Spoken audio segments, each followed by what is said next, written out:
one station for the whole nation. It's about entertainment, education. Oyerepa TV will take you to different levels. Say yummy, Oyerepa TV will take you to different levels. Oyerepa TV.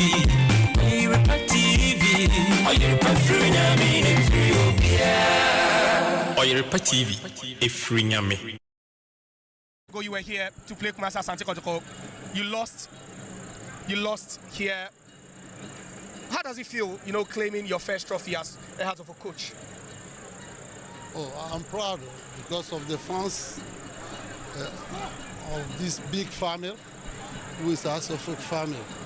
I'm proud because the last season, all these people suffer, and after, I think this trophy is just the beginning of the league, and maybe you can see new look as a folk in the league soon. But coach, how difficult was it? You look at the first 11, and just about 2 or 3 players were with the club last season. How difficult was it getting these new players play the way you wanted them to play? No, we're starting the training just Monday. Monday, Tuesday, Wednesday, we play against the team. And we do something on Thursday, Friday. Yesterday, just a penalty.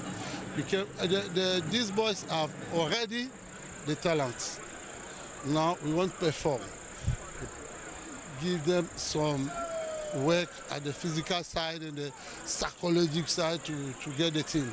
It's not easy, but the talent is there. It's like diamond. When we take the diamond, we polish him before we sell it. We have a time to prepare just in a few days, less than one month. It's better than this one. I don't have any pressure for that. I know we can do. These boys can deliver. But when you see the first 11, this is my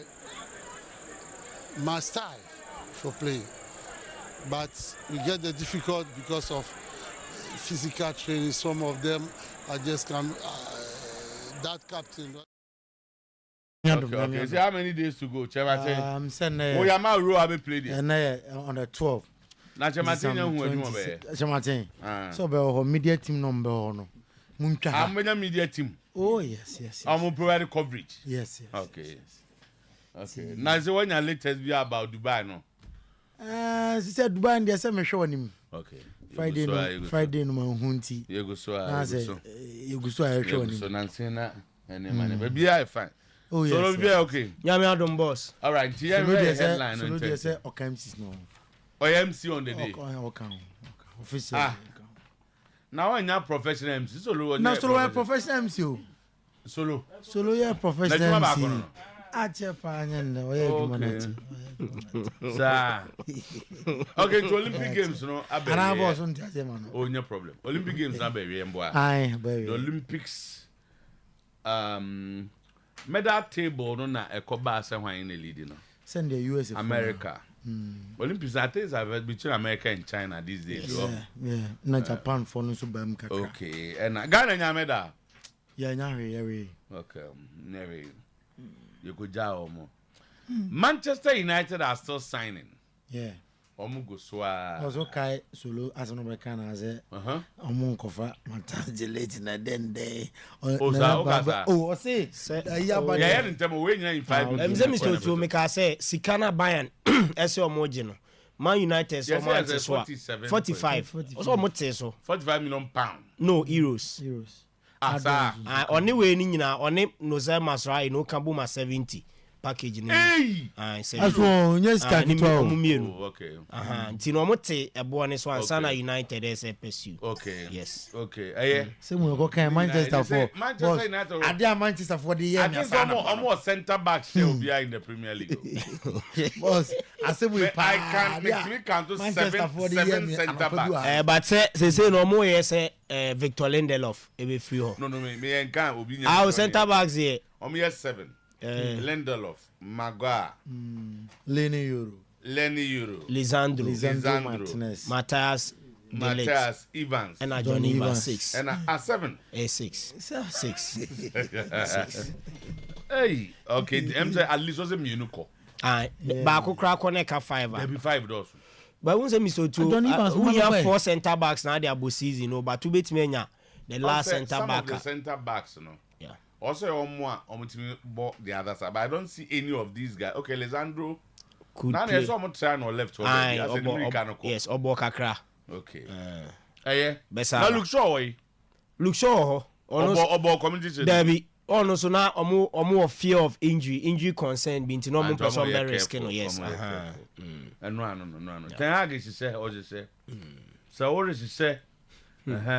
So now Matthias Delight and Nuzer Nazrai. One more Echo UK ne Echo Yomu Medical na BBI fine. Manchester United. This is expenditure because Echo we near 70 million. Yes, 70 package. And Zegzi on the 26 I say. Debbie Zegzi was around 30 plus euro no. 30 plus. And Mema Lenny Euro 52 million euros.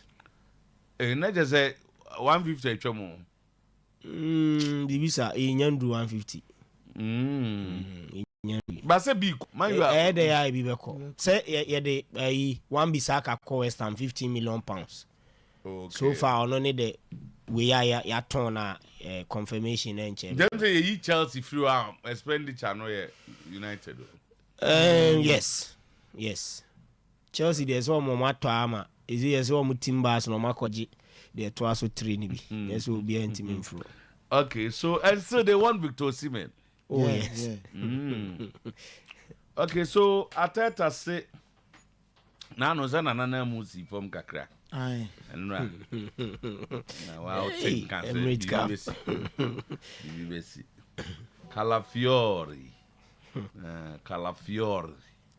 Okay. Hey, happy birthday, Martin Zubimendi for Liverpool. Not Liverpool, omo yeden. Omo. See, omo train. But seriously, it's a Liverpool signing Martin Zubimendi now. They will fight for the league. Happy birthday.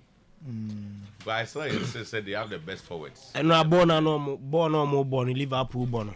Boss are not then still good coach. And they are playing some good football. Opponents. Liverpool team is still another. I was going to refer to another question. Matthias Delayed signing. I didn't know. Or say we player or prepare. Oh, but even from Bayern Munich, or say you don't buy Matthias Delayed with that amount. Not so, but can I be he is a former player for the club. Mr. Otuo, in the last 3-4 seasons, Delayed I missed 27 matches for both club and country into the NHS Upra through injury. 4 seasons, 27 matches through injury. The NHS 4 seasons. Yes. And the average of and 12 the average of 8 a season. 9 through injury. Into no other than a way injury prone player. Say I can play and generally who feels so on they are fine. But because we prepare no okay. Eddie. And you are free. Say you close again about one. Sevilla, Vedit. And about one. Oh my idea. Oh, I'm open conform some can delete yet anachi. Okay, so Liverpool on Zubimendi, Mourinho picked the yellow card. He won 2-0, 1-0 in the Turkish league. Okay, Barca can register Dani Olmo and also However, but there's this battle. One Olympics press release, you know. I'm so too. Olympics press release, you know. A hard kakra. Yes. A hard, you know what I say hard, you know, minimum the entire work say hard. Where need basic as Olympics, my and Yamon. Yeah. And that you not be asked moving for it to be part of Gamanche Cup. Say Gamanche. Yes, Gamanche. Okay. Yes. Bese Manche Homo Cup. An Olympics for no. Atrobia can be a Bese Manche. Hey! Yeah. Oh, you know, Olympics for no on board football. Miss Otuna almost say Bese Manche. As you say, homo cap na oni omo kasa ye no ono ne part of agreement and also more musika kakra no dey preparation when few omo na na kra de omo kaya se man church on leto and omo refer no time I know CEO de my heart of folk omo 0.7 of omo release no omo say we will come and all of that heart of folk fans are here ni amon say bebre I know CEO and kan wasem he collapsed during the match and then later ofrim then a man as basa no interest at the stadium they say Heart of Lion according to report Heart of Lions a go ne buy no and no collapse here what's Heart of Lions show go around a collapse here so 37th minute enti collapse o mo rush ne de ne ambulance ni man first aid ne ambulance ne man nyana to mo de ne call hospital enti after the game no na report collapse keke ambulance ndimi anye Mr. to say collapse ni bi o e bia na omuntimi nso no hono ntimi ambulance ni de ya na ma first aid do na ye de call hospital yes o mo de ne courage but when to me and survive say na ambulance na juma na de ne kopie o sa Mr. to no come e buza masem ko say stadium no ye ko ndi wo ambulance na ye hwe say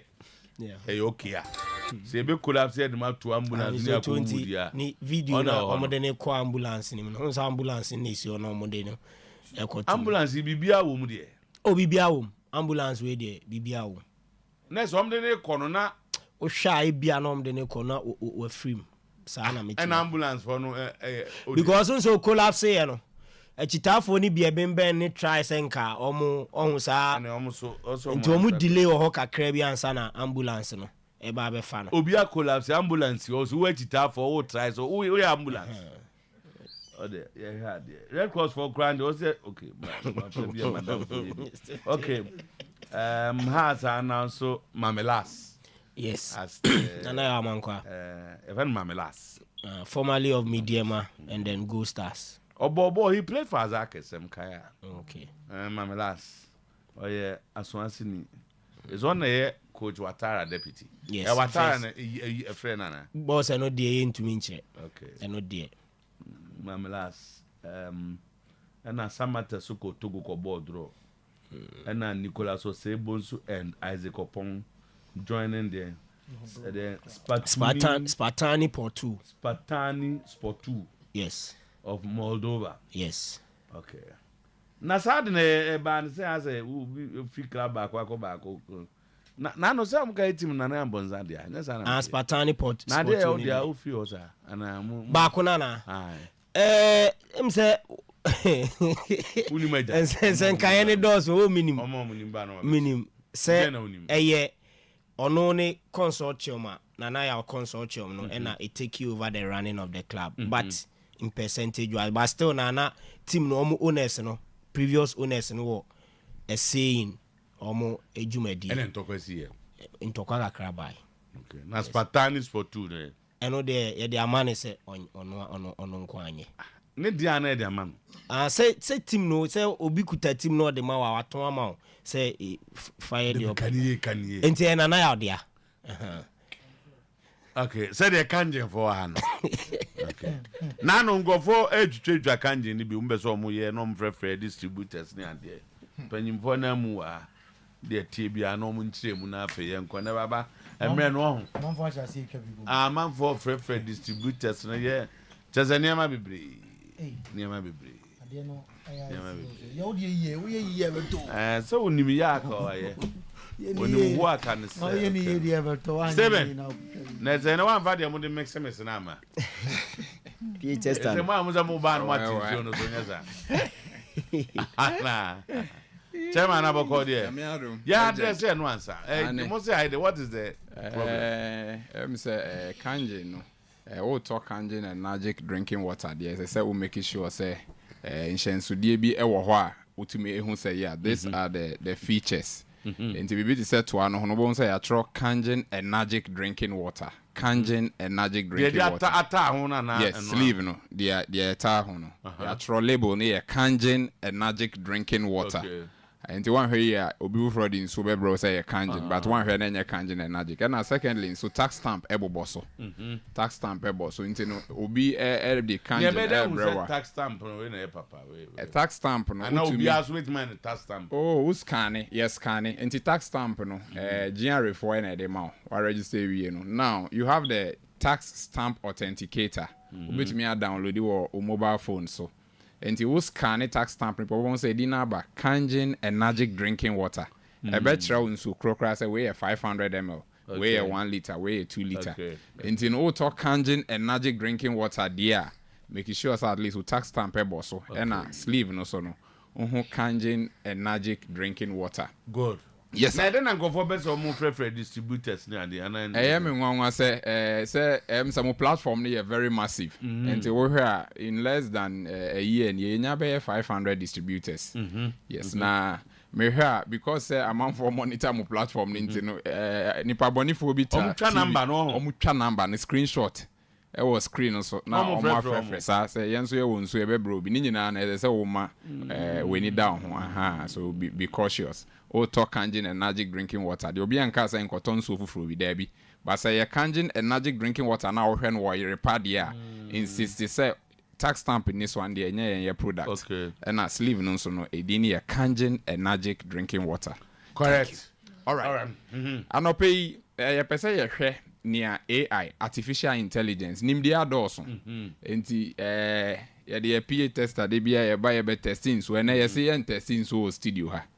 Ye pese ye nyina ye kan artificial intelligence AI near owo eka fan so no last Friday ye call sompa na lady be free no di dance ye say na wo goiter na goiter na onya ye no na nka she was due for surgery goiter ne ye compo ne there because difference of compound pompo on say you go school no 3 months and no pepper say company pompo nso sebe na dantem okay better to we compo we pompo Steven we Seviano to goita na ye goita no eno ne compo eno na ya eye nipa minim na aye kakraka enya de ahono aye ba be pai but e wo ho no aye kese either say mostly no ya na eye through surgery and omutimi ediye and now the take an operation no and omutadi and na difficult say obenya and also benya a drobia say e bibidru and say any other drobia a yet tatahwe a ebetumi amano afon ana shrink ebe fon ebe shrink that is in English say ebe confirm na eketoa but in pempi no amanfo ye surgery ansana ye remove it senia oba enya fibroid fibroid kokoye surgery ni ye remove no but nipa we no ne de what ne de no why he has obekwa koye surgery ushia Kangen no say no na yeah e be na born again the atoso no so hwe nipa ne minimu a hwe that screen so na say the minimu no ase aba we crowd ne de ni nyini sa it make us pa I thought that yeah lady ni de nsa na ye and you say onom Kangen be 2-3 months ni say ni na I was even trying to address it say enye say Kangen ye ka say ye draw outside there no ka say machine a certified medical device our use for hospitals but had ye nsuo na ye ton enye draw enti onum sa na obinya pompo kwese na obisa is also another new dimension unya pompo ta enya e kire say umoja no enye so good enti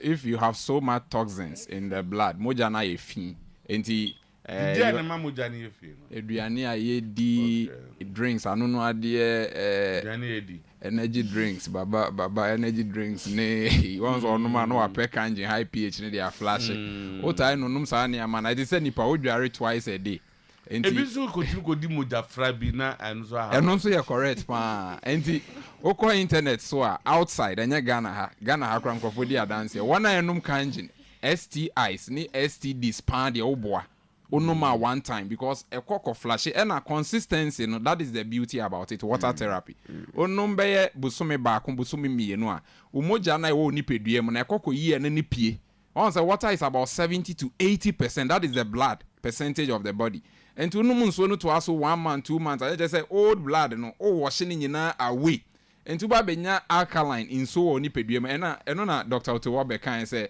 yare bi eni ho etumi tina alkaline nipadua enti me pese ye call AI na ye hwe ne ama inso na etumi ye born again be project ya man na ya hwe salient point no be be 100 ebro ye wo Kangen alkaline water na ye wa acidic or the acidic de na asase ye nka ho asem acidic water na ye ntan em promote legend eno nso ya ewo mu a obi hia bi a me de mostly me de che but o connect no so na wo Google Kangen acidic water gallons ni ye tom ne $30 30 I'll bet me order yes na acidic water no take care of hunam nipadua no skin health we hear say skin health. Acidic water has some antioxidant properties which can help to neutralize free radicals and promote healthy skin. And this is why obi dware Kangen acidic water na de bia ni skin ye fresh. They say me we say hair care. Ye wo beauty water. De bia mi skin na fresh. Last me hear me picture 20 years ago na me try the Salvation Army. I'm almost 40 years. 20 years now still body ni sa net here. Manum so no sa ma wo me kra obi say me di 40 you won't believe. Legend that's right sir. If I don't tell you my age, you will not believe. Almost 40 years. Yes. But whom me as a 25-year-old boy. And me pa cho yen kwa alkaline water no so. Acidic water no obi diabetic so we pra ordinary ekru ordinary acidic water no mu a etumi sane yare eboa ne pa. But a alkaline water ne na ye bo hu dehuru. Enti mefa 2 na Steven so afa 2 bi or the first one me mefa first enti Steven no so befa second na Sandra so aba be Debbie we say me hwem na ma fa salient point kakra legend first one I say antioxidant properties. Kangen water second point. Kangen water can help neutralize free radicals that cause cell damage. Enti wo kra phone na no ani say wa call artificial intelligence. Bisa who say in so do e wodwa man so no hwan de na antioxidant ewom. They don't have that property. Process how mudi en so na reverse osmosis. Enti dead water onu man no ani say for ni peduam na wo gin so na epie. But when you antioxidant repair the cells, worn out tissues and cells na damage repair the kama. Afi Otuo-Acheampong the fourth point or say detoxification support. Third one or say alkalizing effect. Kangen water to me restore pH. Enti nipa pH awade wo ne 7.5. Eduane a ye dia anono ade bi ye 2, eduane ni bi ye 3. Udi sa akọ ni peduam na esesa body pH no. Enti sa wo yare a chese system no aye acidosis, acid na doremu. So wonya Kangen water ekoko balance umoja no eba neutral ene ne homeostasis. Fourth one ye detoxification support. Kangen water can help or say can flush out toxins and support the liver and kidney function. Time the liver and kidney function. Point number 5. Or say Kangen water can help flush out toxins. If you want to Kangen water ne betumi ahorona fe no aboa u liver any u kidney. Liver and kidney yare ahodo ni nyina drinks ne inso aye nom galamsey aseye nso no. Better see so with pH test and then number 2 and number 3. Nemum Kangen water approve say and here 8.5 pH. Wonuma balance u blood very well. Now I'm away to me very very strong and healthy. Madam, the last one enhance immune function. And also kasa about immune system. Steven, Tuaso. Yes, and to say there, omo share our social media, any TV, so no say a display our screen also. Director, I deal with the one I want the extreme left, no, maybe deal with the one fin, no, middle one, no, and Oba Asia, I say, Kangen water can help regulate blood pressure and improve overall heart health and blood pressure. We because how does it help in blood pressure? Moja no also test pressure ye diastolic and systolic how our heart ne beat and it's any is pumping moja no e fa veins no na veins no wuntini no say emusia eno na e pressure no ekosoro na de Kangen ni ade a flash out said na director eka about the detoxification system no free ni peduano no ebu hon na o arteries no so no na srade adam and with Kangen water no because it kuta antioxidant nothing so no and what that friends say alkaline effect and minute molecules you know it me break it down excess fat excess fat ewo nipadua no enti obi otanom nsuo pa no otanom nsuo pa especially alkaline water bia no ni moja edi afrusane ten ena obi a ni moja ntan ni afrusane no yare bia atwama timi besoe ano na kofa yare bebre eba no enti so obi nom because of that effect enti no na ma omanfo nom Kangen energy drinking water wodi wadanse bebre as though eye aduru so na nya de a eye aduru ni o hwa ose a help in cardiovascular cardiovascular support no share nipa bo okoko a say wo wahrawa ewo ho wakoma ewo ho and yarewa ehu wiase yarewa ye respiratory diseases ni nyina ehu pa and ni nyina no onom Kangen energy drinking water and the properties ekuta nti no these are the ways Kangen one Kangen energy drinking water there say na ka say nsuo a Ubeka say what is unique about the water? It is unique and ntina manfo timi enyambre extra articles about it on the internet for even artificial intelligence say it may pick and the open soil research bia about nsuo no say say anase Kangen zenye Kangen Energy Water Limited and yakwa kwashe kuku baby na ede ye kan wasem ade a wan kasa wo get it onto the wide world web me share the internet na wan kasa wo say it is an international product highly recognized because alkaline water kuta better pH itimi mani peduano ejina ne so nti nsuo de tama wonsuo wonom de we Ghana ni wutie ma na so we obi a wutie mesisi a wonsuo wonom emfa ni agro because na director Ekano science amaye say ni peduano de ohanchiche mu bed yo so nsuo enti se nsuo na woni padua no munye de a enua ene na oni Arabia twama atimi nsuo time answer na Sandra Rebecca san Steven we are not Sandra so ba wait there 1 minute okay me tie now maybe friend me from Holland weekend no number no na me dey share screen but me pese bia man for be pick from Netherlands na ohwe miss call baba de ohun baba ohun miss call na egu hon more than 20 obia o Holland Netherlands wa order nsuo 2000 cedis mene na kasa ma waye payment da be na kokore be ba 8 October them say enti na menti ase 8 October the one wey ekure bia no ase some flight maybe so say de bia oba o ma ye di nsuo eba Ghana from Netherlands before he even touches and I say wow enti one night ya brochire ehwe nyina no wo de ohia Kangen machine na nkasa kra na ye no enya ade a ye de esie say ye mpese nkrofo enti na ye ton machine no wo de bomodin a say de bia meka the owner of Otuo-Acheampong chi onu kwa machines ni nsia ebi woni ma me that is the health benefit of Kangen enti nya machine no ye nka say to ye nsuo ni chinchini a to machine no crowd $6,000 you are gone Sandra Sandra Bray you're into your point AI Sandra kasa mem na babeti points na AI dem aye no ba ko say better digestion it's digestion no there was one mind that you meeting with the water no say odi beans na fuye kutu etimi kutu for a whole day tibi odi na nwumra etimi kutu for anadwumuni nyina but also as say wonu munsuo no sad ni nyina of the properties and I say benefiting or digestion issue Kangen water ebetimi aboa pa anything na digestion and issue and crowd they won digestion issue no and so did you say process the end so did na abo Kangen go so yes na just within a short time on our corner and obi a wo insomnia want to mean that pack away the medicines you drink the water it's your body blood the pH near acidic obeda deep time I no crowd the one kasa odi dance here me dey say ada make kasa Kangen na hwa so be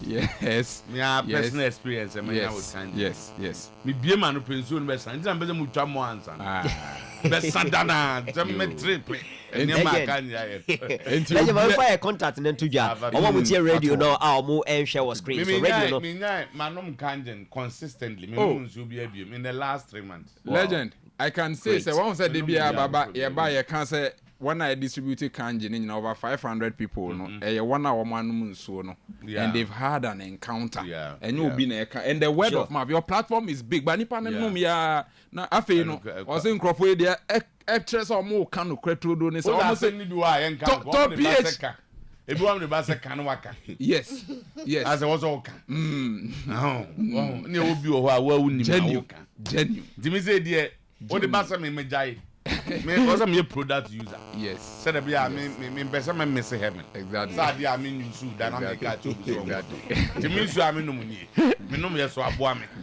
So no can you so can say for legend. I been now go for names. Yeah, they nyini pa o so Kangen ti. Yes. They obi a be. Yes. Yeah. Oh ya ne boys original ya ti na ti. Okay.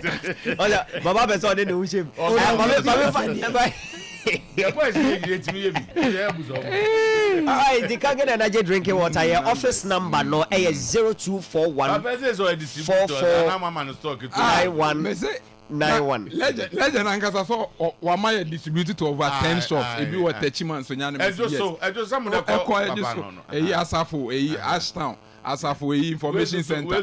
Oh, me say na dem so to ten bia ye point ya me nka no kra ye PF studio na amanfo boy ankasa obi say me wo shop or me wo container. Yeah, and na one na eton no onya 20% commission. Sure. And to ujin so 5,000 I the 1,000 cedis. And I dey bro at your shop.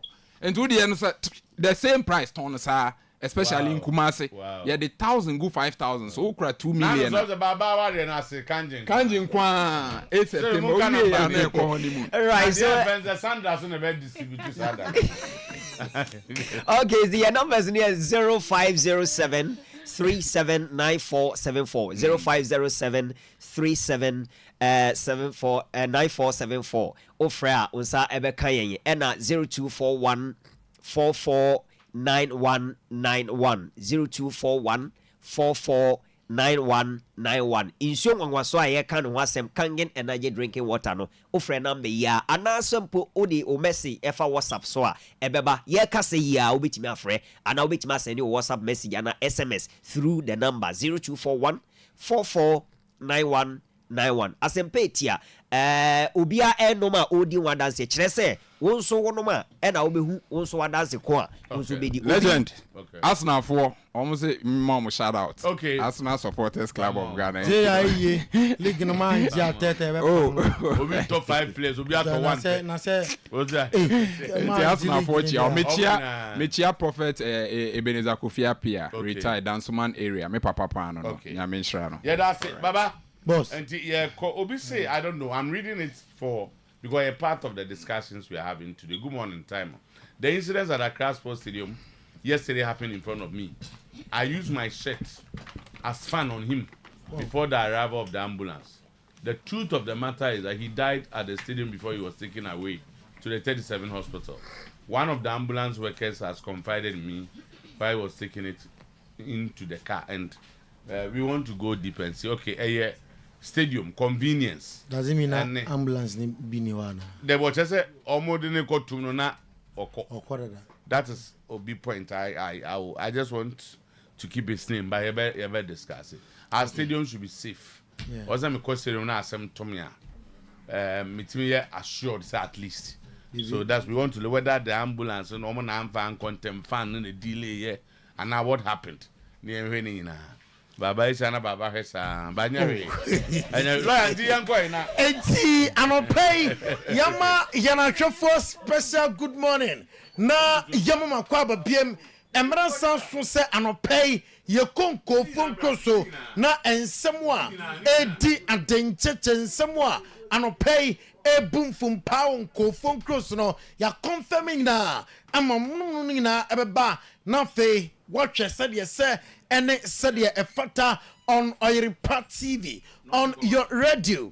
Oyerepa live Oyerepa radio. Now fe what's ama uniano and your P ultimate action temtem sense MF Paris Olympics 2024 num na say any city USA and yama koye Emma woman say Brexit Saudwa a told after some woman team echa France 4 na omutim ekonkoden na amaje basketball no enti anopay ya dinina ultimate atroso a abusuam unya P ultimate ahwe ahonsam ana da screen so a when joy bie no na mayam fan to anim sam oko United States of America hamasua ya niama koye emomo papa eno medal table no wamo etime etopie na se gold 40 ena amo eje ye silver no abusua wamo eje makomako aduana 44 ena bronze wamo je 42 and in total 126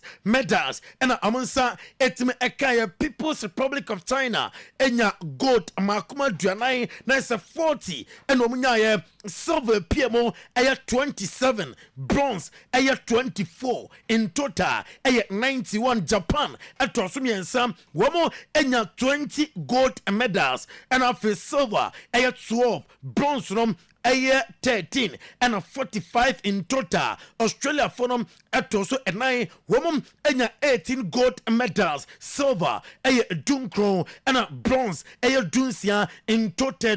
Adionum mensa 53 and of France at also num France at also enum gold num omunya 16 afe Osha silver, woman 26, bronze 22, in total 64. Netherlands Etosunsia, gold nom edunum and a silver, and so bronze, edum in total yadiasa and 934, and a Great Britain also and some 65 in total, and gold omunya edunai 14 and silver 22 and not bronze 29 and see way medal table and yeti atonim and an pay juma denoso na United States of America women's national soccer team onim say woman and a ko ye at emma womwa wometim eje yamra mo Brazil esom ekeba ko a woman team ante omo coach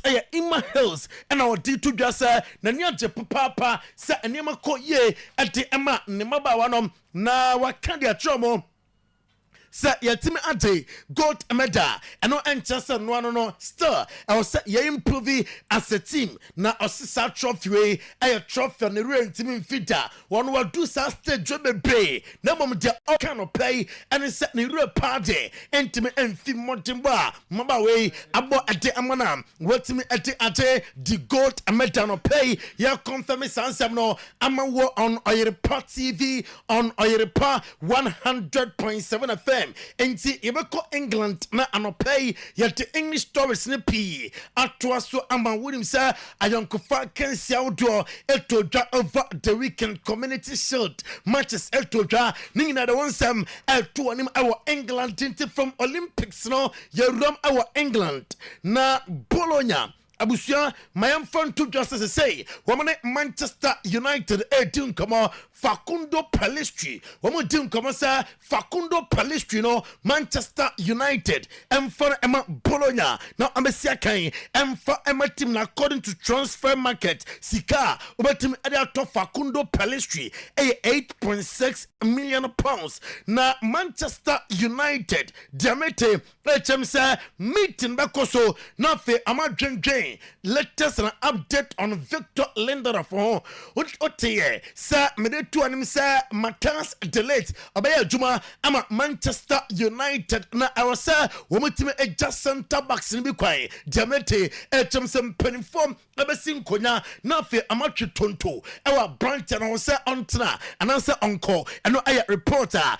Come in, sir, and on play. About your video live on Oyerepa TV, live on Oyerepa Live. Oyerepa Radio Emram Matthias de Ligt and Nasa Masurai Obekaya on Saturday Mekacho Sa Sawote Sa Aaron Wan Bisaka Wakwa Nasa Masurai Ababa Matthias de Ligt Ababa and confirmation Abba Matthias de Ligt and Nasa Masurai confirmation and a dark screen Samra Wamo Elcom Nafe Amako Romu Ewo UK Nafe Amatim Aya Medicas and Nafe Mabe players ama Manchester United initial phenom I 45 million euros. 45 million euros, it's equivalent to 38.5 million pounds. Fee with Bayern Munich, delete Ebam, na further 5 million euros, which is 4.2 million pounds. At onza,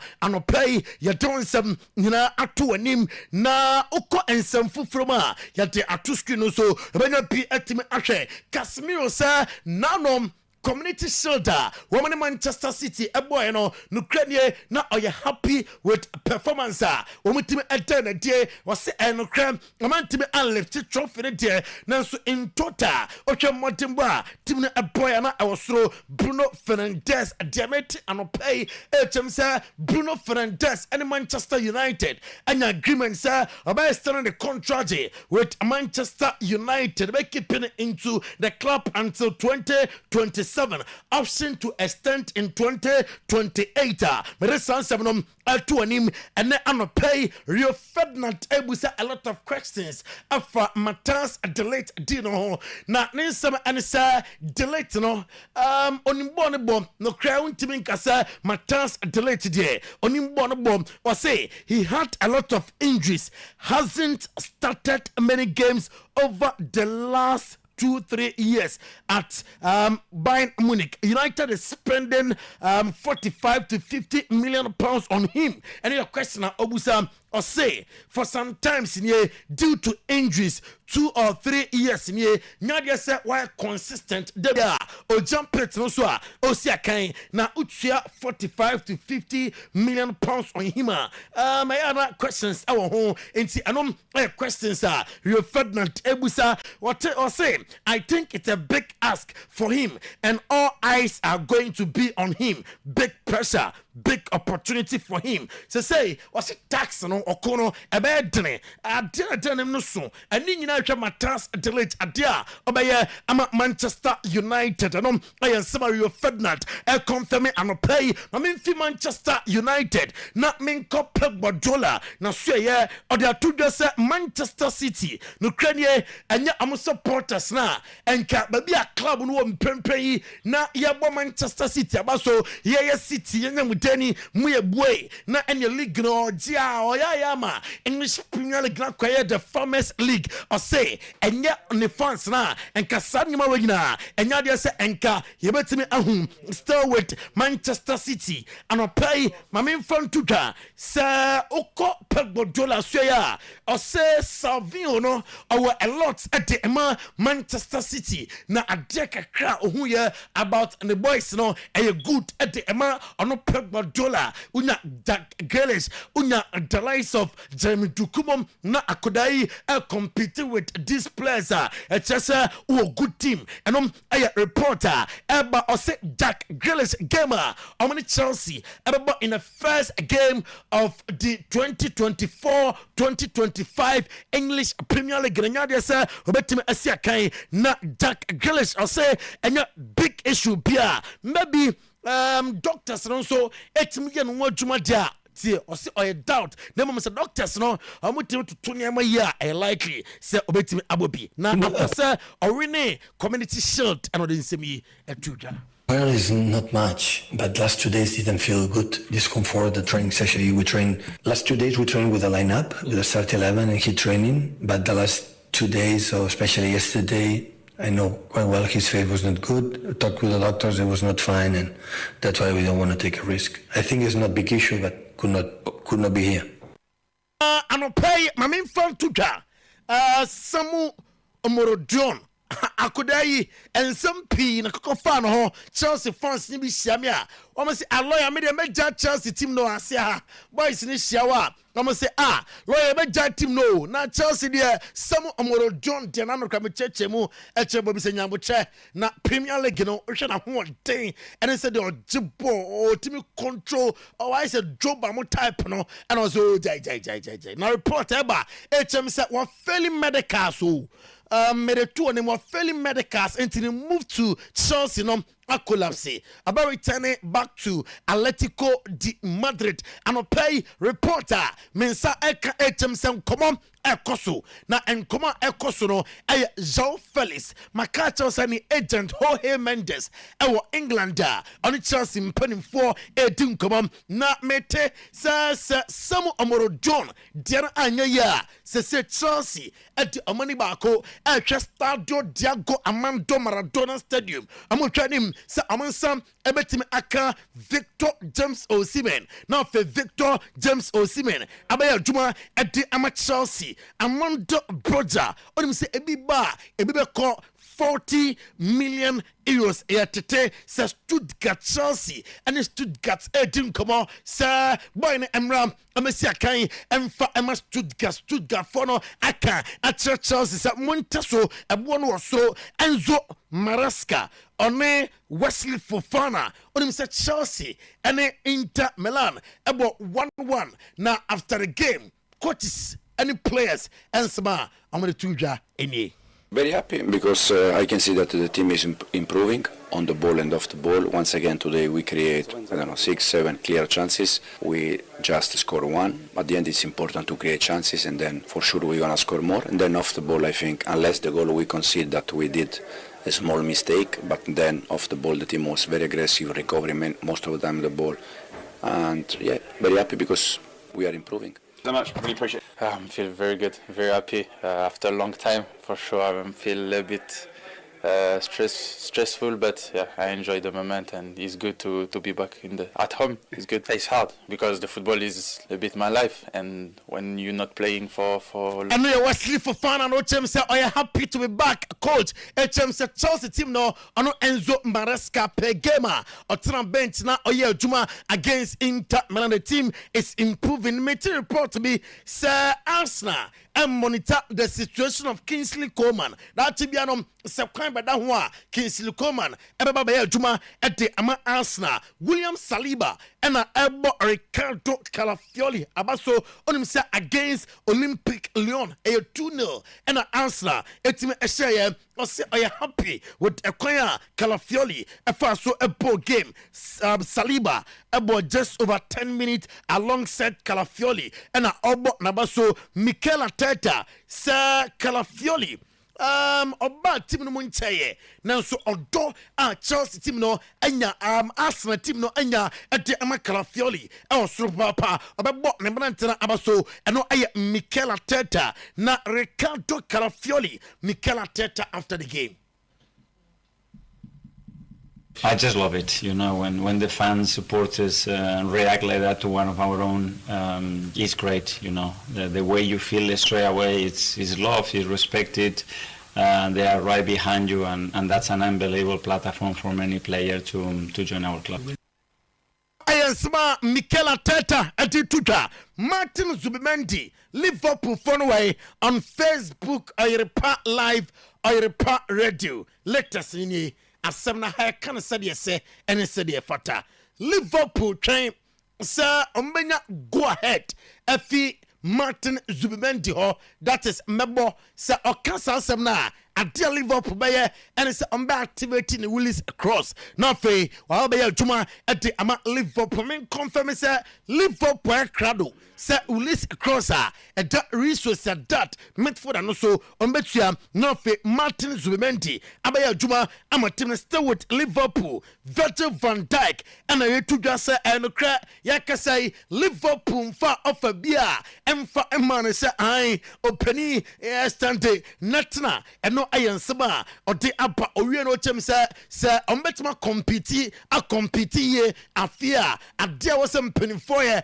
and say omutimi to e say otwa transfer window na teams akase dom obia eto enti say womutimi eto bie weekend D Hurricane at the trophy now in front of Tottenham Spurs fans hanya dia say otimi lift trophy one celebrating be na you come Facebook page no so Oyerepa TV ni ahwe kwan a ofan so a otimi lift trophy no na sinema koye at the Emma Bayern Munich na Hurricane akasa afa Dominic Solanke ho joining Tottenham, also a good player. In the video, that's no, the trophy, one head down, celebrated trophy in now. Young Conco Tienen on Dominic Solanke joining Tottenham space. Yeah, it should be great. You know, Dom's a great player, plays with, you know, high intensity, high speed. For sure he's going to get chances in this team the way that Ange plays, and you saw that again today, 2 top teams going at it toe to toe, and I think it's a really good signing. So, you know, I see him in the dressing room there, and I just wish him all the best. Say a good sign. I mean, you want to Spain off a Memphis Samana Emra na president for European Super Cup, and Diana Kylian Mbappe e training in Yasam Ketwao and the Oko Facebook page no so ya there are 2 goals are all pie and Antonio Pinto say happy with Akodana Niama Oye training grounds Thiago Motta or say or training Sasa de Tibia Juventus team no ebetime akondia koranim na fa ntuma pa etime efra bansa form Danny Omono abusua henya de say womatimi amna wie de na nso so omo ewo excess of 55 million euros plus 7 million euros variables nti ewo say womo ensaka 40 million euros and sample and amatimi register abrantia nidi ene Danny Omo eno latest eno no Vinicius Junior say Uncle Bia, on your dream, so because Saudi Arabia Bia. Saudi bid for 2034 World Cup in T. Abusiam, Womo FIFA Congress on December 11th. No my generation can do none can boy in a way or see there be Minko and Conquer Juma and Fa Ematim no conductor that would ho na answer ya dear be drum and a say dear na a hono qua video ho or to them no who had the coda on them deanum na for 2 amount hypertension, stomach ulcer, diabetes, stroke, low sperm count, hepatitis B, syphilis, a war and a edu na prostate cancer. We see scenario ya sexual weakness, fibroid and or Dr. Daoud Hua but 2 amount a so crapa Kumase Old Metro FM 10 me ho so we are saying so 0244 886 437 0244 886 437 0201 681 717 Dr. Daoud Hospital Sidria Emayarsa Yakoya Yaba Edinko phone cross nsem no esia Nexus Global Services me be kan nsem at the Atrao Abbey Herbal Clinic President Cavity Fighter 2-piece Sanso and Rosters Roofing Bills Micro Credit Power Specialist Herbal Hospital Stifosa Enterprise Institute of Expert Travel and Tours Ayu Family Cover Insurance Franco Trading Enterprise Nebabeka Champion Divine Clinic and some Eddie Atrao your commentator Edu Kepkosa Watuja Eddie Fruho Eddie Emayen Alezwa or say ene and the buy say Alexander Success Kofi Mensa Eshan Golden and ne na woda ti happy birthday to Alexander Success Kofi Mensa Eshan Golden special birthday from your father Alezwa and a day Emma War and the last one goes to Alfred McBenedict Slege Alfred McBenedict Slege or Dubai UAE yes not just ene Alfredo so awoda the special one goes to you yam right na fe menka wo say edan na o man ye tipaye wa bra sabi o yade bia kan wo na nyame adum kakra wo fie ye betum do akọ obi man so na akọ ye tipaye unza na anu ye hwa akọ bi kura che no anti na show yi so obi a opeso okopie mu obi man so na okoje pomden wa gine sika dupi no okoda ha onim nya ha na ejiji bi koma no a enka surgery yantimi anye ti sade baye na saade ne bi ensie na bi ntu ontitie na tie ne yie edini ye Nexus Global Services Nexus Global Services uram ewo tekia tie ne yie ya was specialist o makwadare hospital no mu over top 100 hospital top me kan ye top yes nti omu ho ntomu na adwuma no so mbobomodin na fei all types of cancer wanya no ye do ko ha ye be ne kama edi amount e ba ne se ye back and knee pains ni nyina so ye otimi koye bi e ho edmo kidney or liver transplant ni nyina no e bi usam e ho enomo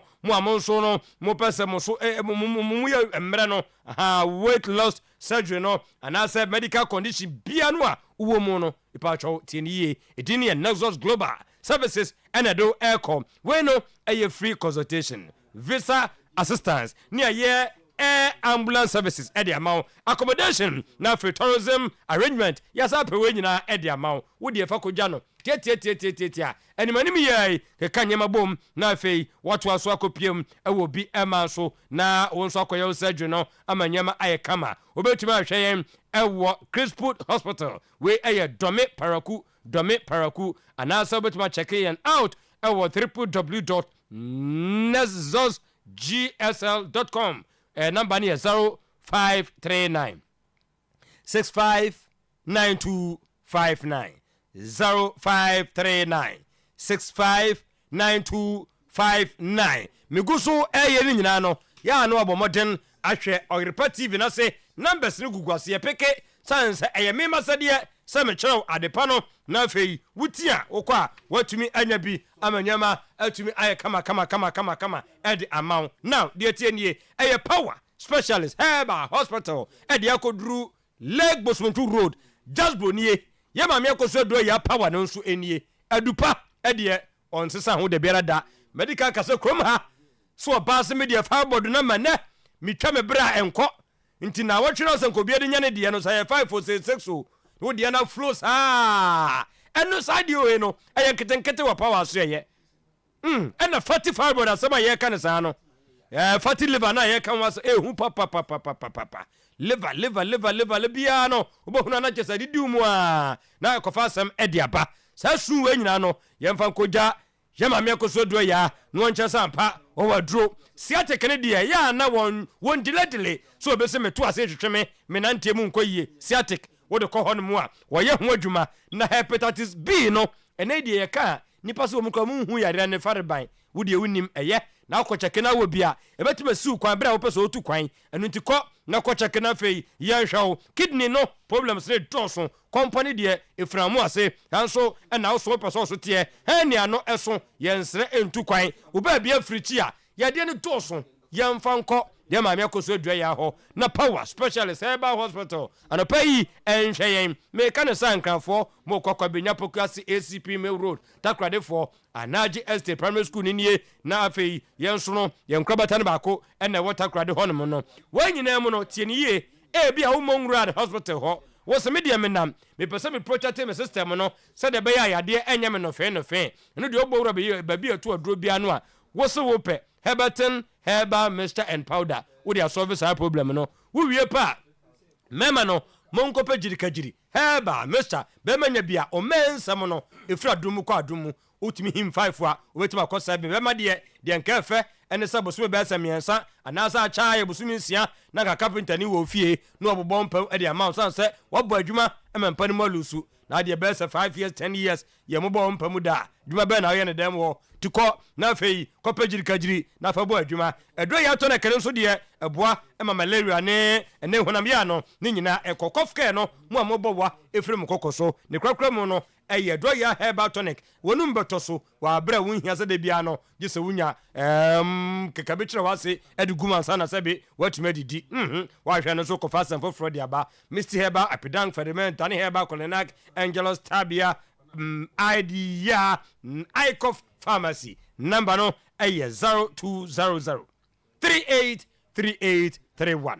0244 544422 na wadu power specialist Heba Hospital amanyema aye kama wose no abeye kama no bia kagu asun so first no ne yusu bidie enu ntie ne bidie chako aduro no adosu wo hyehyɛ bia to a masanya aduro bia na ye aduro media me ka kyerɛw we no etese de ye real chako real papa na ne de aye ye wie pe no ne de lemon mint ne de zinc e de afrafra yese wose no ema ne fita na fe okasa nso a nkonkone ne bia no umro nkofo fuse na nyi nkonkone no emfiri wosi ase eno na ye Pepsodent Charcoal toothpaste Pepsodent Charcoal toothpaste ene wabadwa so ubetu bia koton wupe bia kofie abusuano ma wetwi mosi anopa ne anwumre a mokwa moso mo Pepsodent Charcoal eno obia no etimi eyusuo wo kare sa lafi maka chawo se Rosas Roofing premium coated 55% alozinc your coated ho you on the plain sheet ho self-lock IBR IDT tar sheet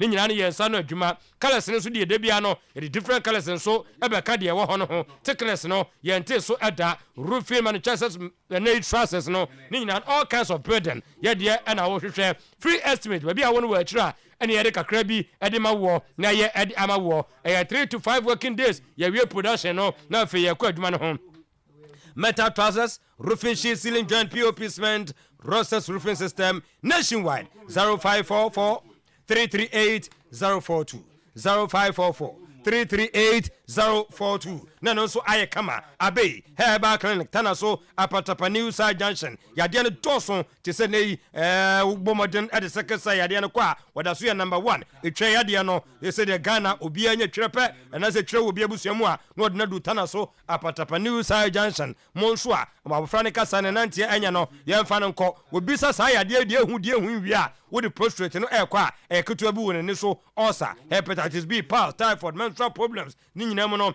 bema no from one from one and ya so for some Monday to Friday 7 to 5 p.m. Tana so apatapa New Side Junction 0243 345 392 0243 345 392 0506 460 6208 na no so aye kama bills micro credit wose bobodem na besu further no sanso no ene eso hwe nanimu a enye makoyie we Ghana ni a obomodin wo Ghana card nko ade what odi ade a ye ne hwe en hye no a 1500 na chese obomodin atumi ade ho ahyem ye bosia no ho ne start e made free na ekoso 2000 3000 4000 yo pebia no na fei ye de bawo ebra we Ghana ni na wo Ghana card wonhia susu wonhia se nei wo save ho enomo wonhia collateral bia nso ho de memekan hyehyeka kakra bi na di atire wanya store bi oboso bomuma wanya adwuma bi opebi ekotuatu aka wonhia bremu a bomodem na fo ne che bills micro credit limited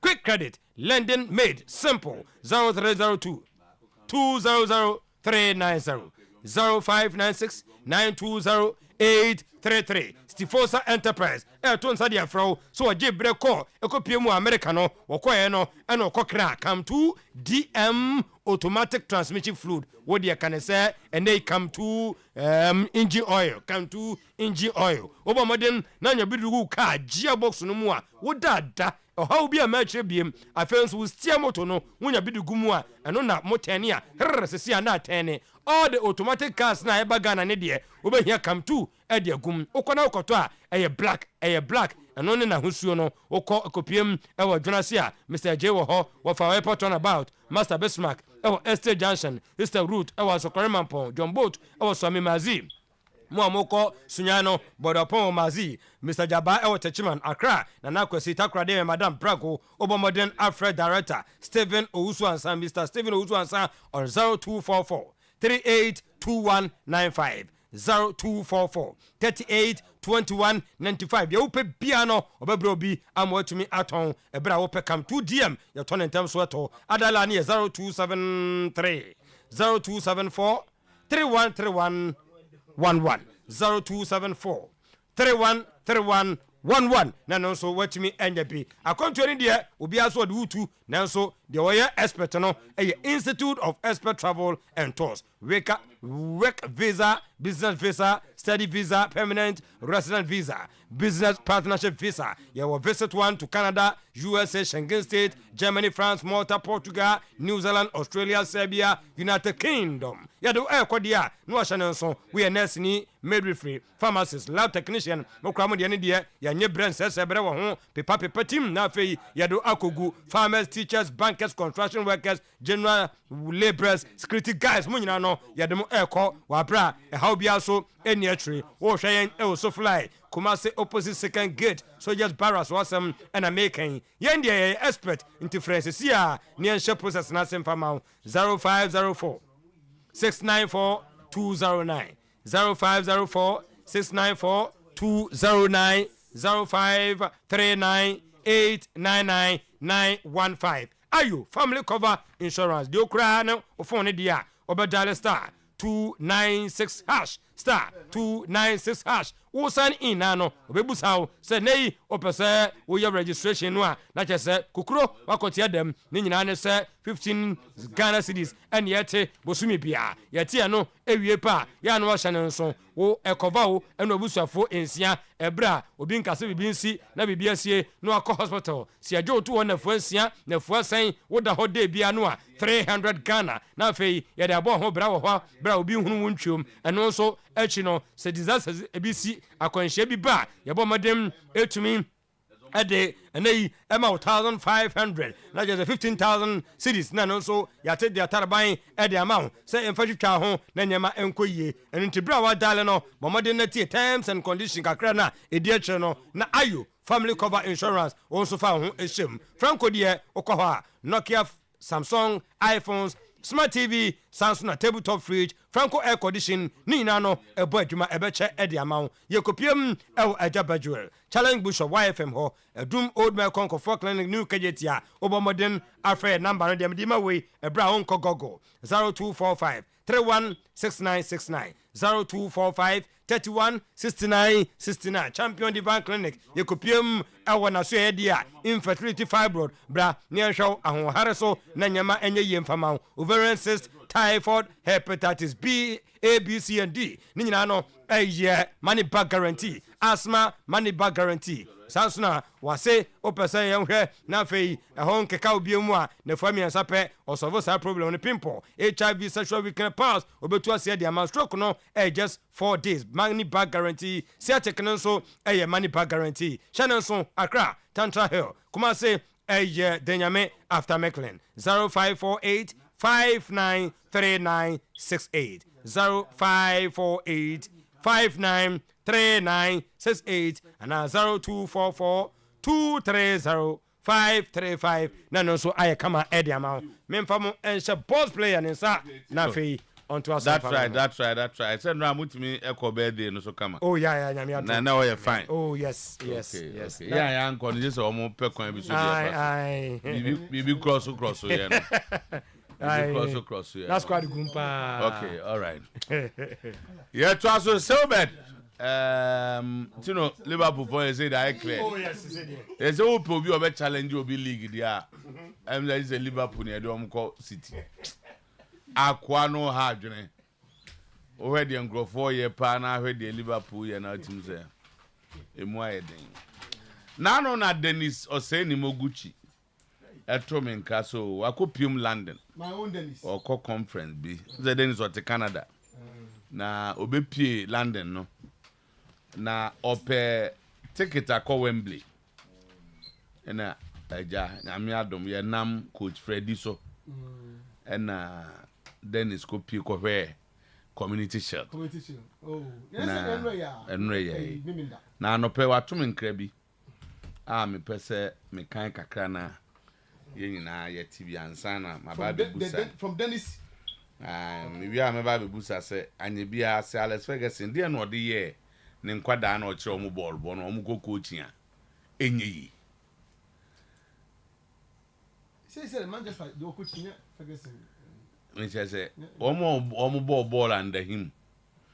Omo nam na se banyi obi akoko coaching enye yi. I said, Mamma Bayfu be Ovia the Mamma Quawari no Masaba. So far, you never crowd. Me just say, Nano, the last man's a nasty Bruce.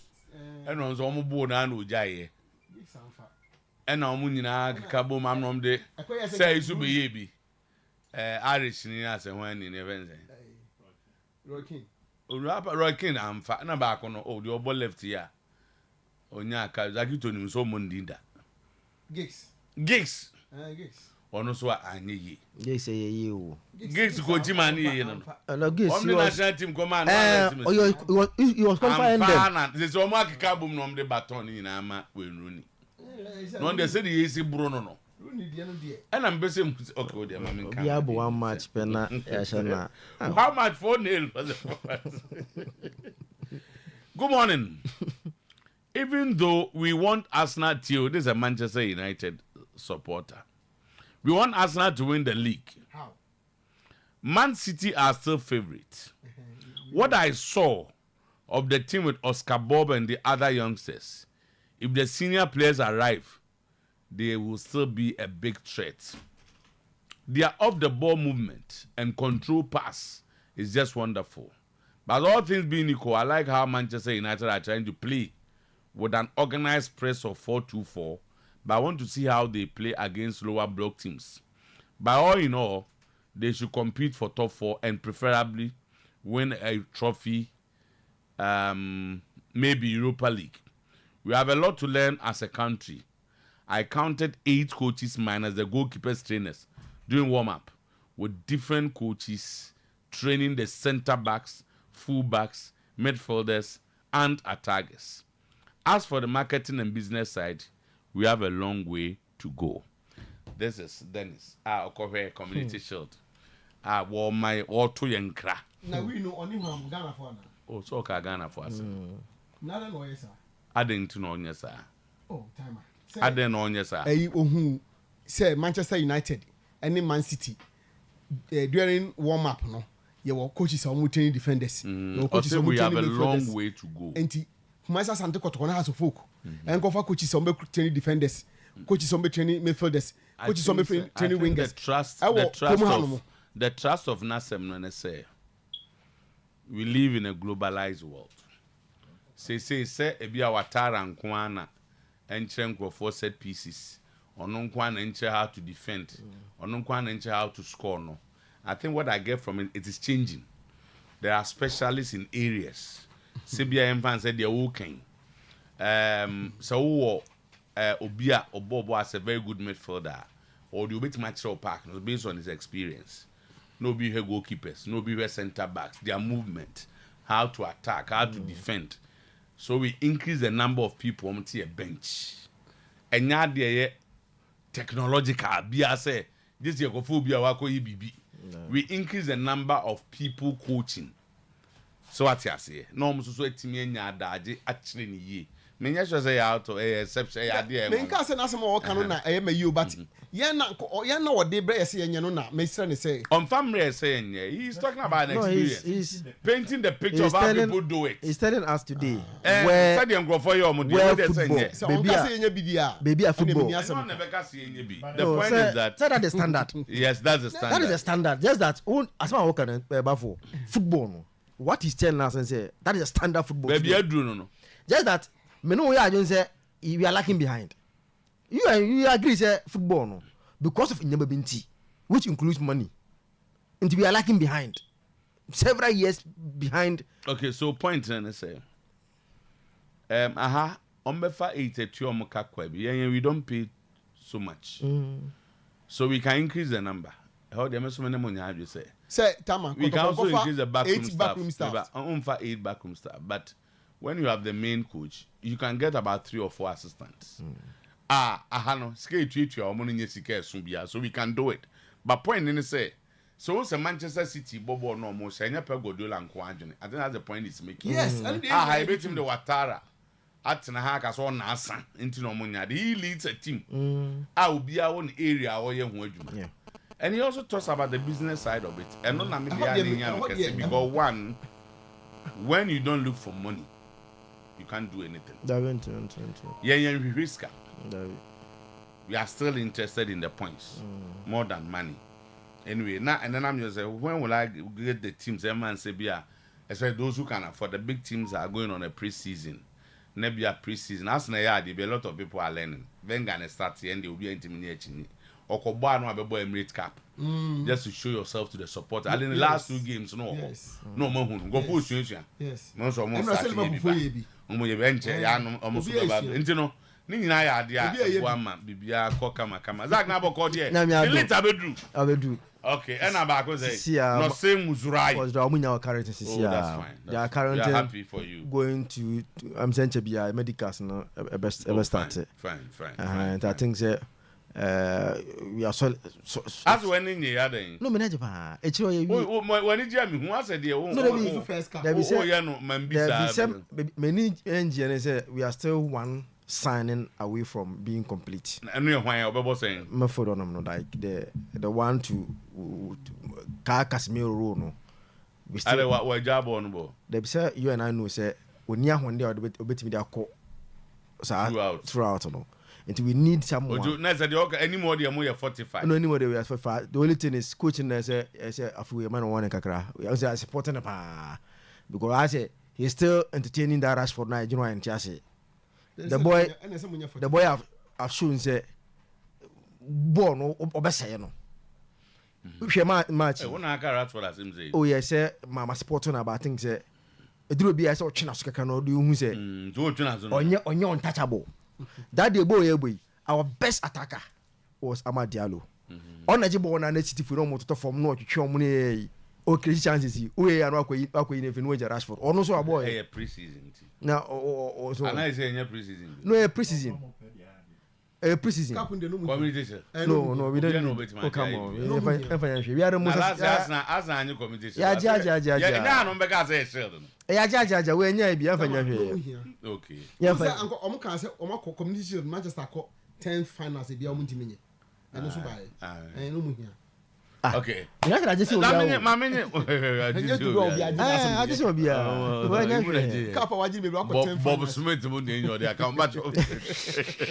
Bafo. Tawa. Mame na kan dey voice it's Kangen time. Omo babe ye bibia kama. It's Kangen time. It's Kangen time. Kangen time. Twebun ya chi om dey ati chi bi pen mama. Bibia ye kama. Twebun me be cho. Nti Kangen and Magic drinking water. Mo amome say number na 0241 449191 0241449191 from na bibia nko so kama ba for me tie Tama enti no yen starting say what say the fans suffered last season but I'm proud of the win. My boys are like diamond. You polish them before you use it. My boys have talent and they will deliver. Ewa had psychological problems. Esibe was coming from malaria. That is why they didn't perform well. Coach Abubakar Ouattara speaks out. So yeah, Next.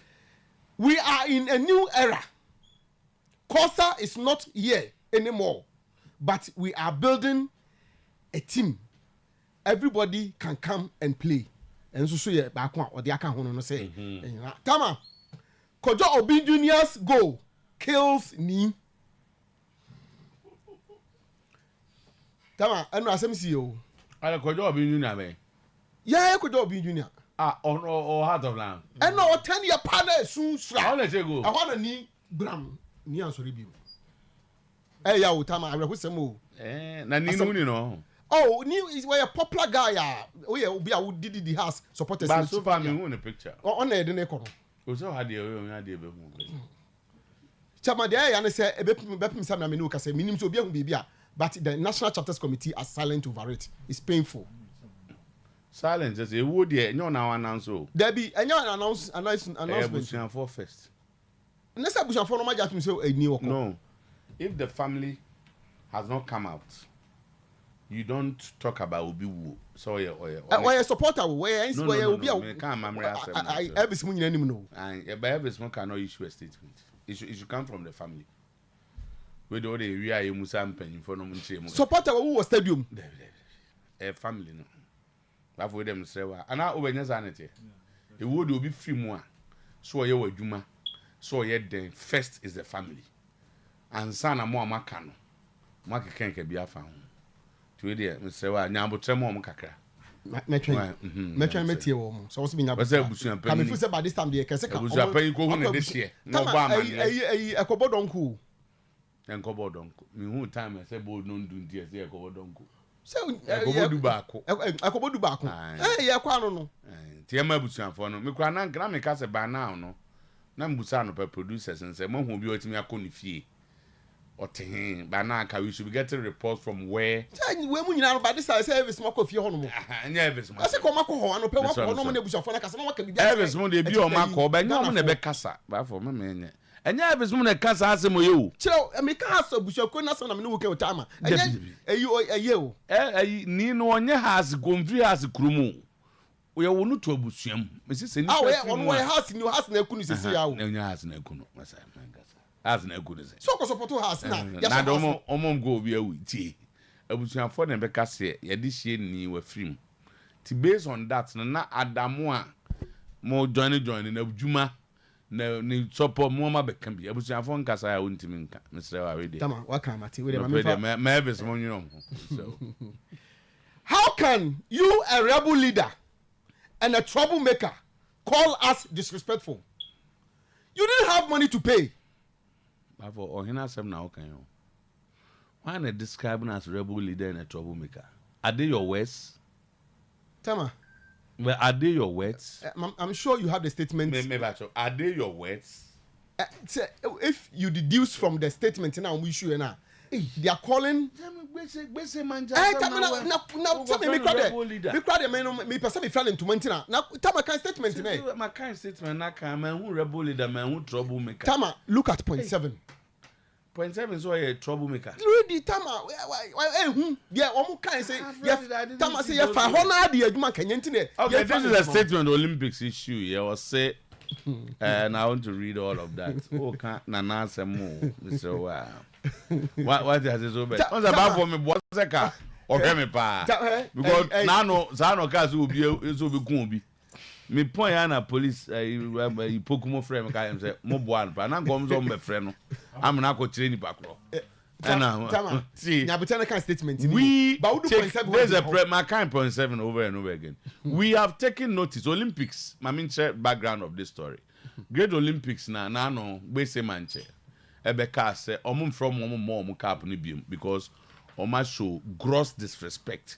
Now Olympics say we have taken notice of the we've taken notice of the base manche labeling our dear club as being disrespectful. Labeling towards him by not honoring a match under his auspices. This has been widely circulated in both the traditional social media platforms. The basis too, traditionally, has been a patron of our club and therefore disrespect towards the Sioux and its occupant has never occurred to us.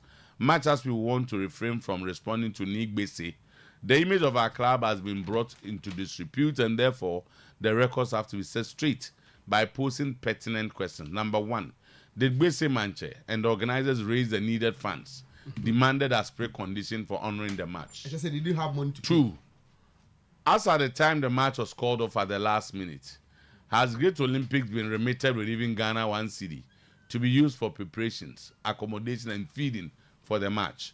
3, what happened during the match and why was Great Olympics represented by only one official at the very last minute of the lunch?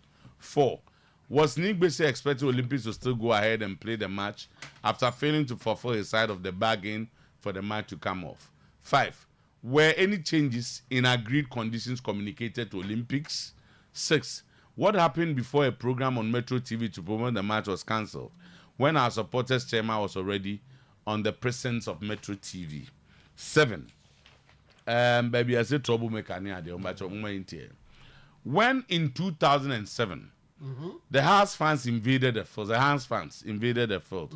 And abandoned a Gamanche, not Gbese Manche, cup match between us and Olympics when us were trailing 2-1.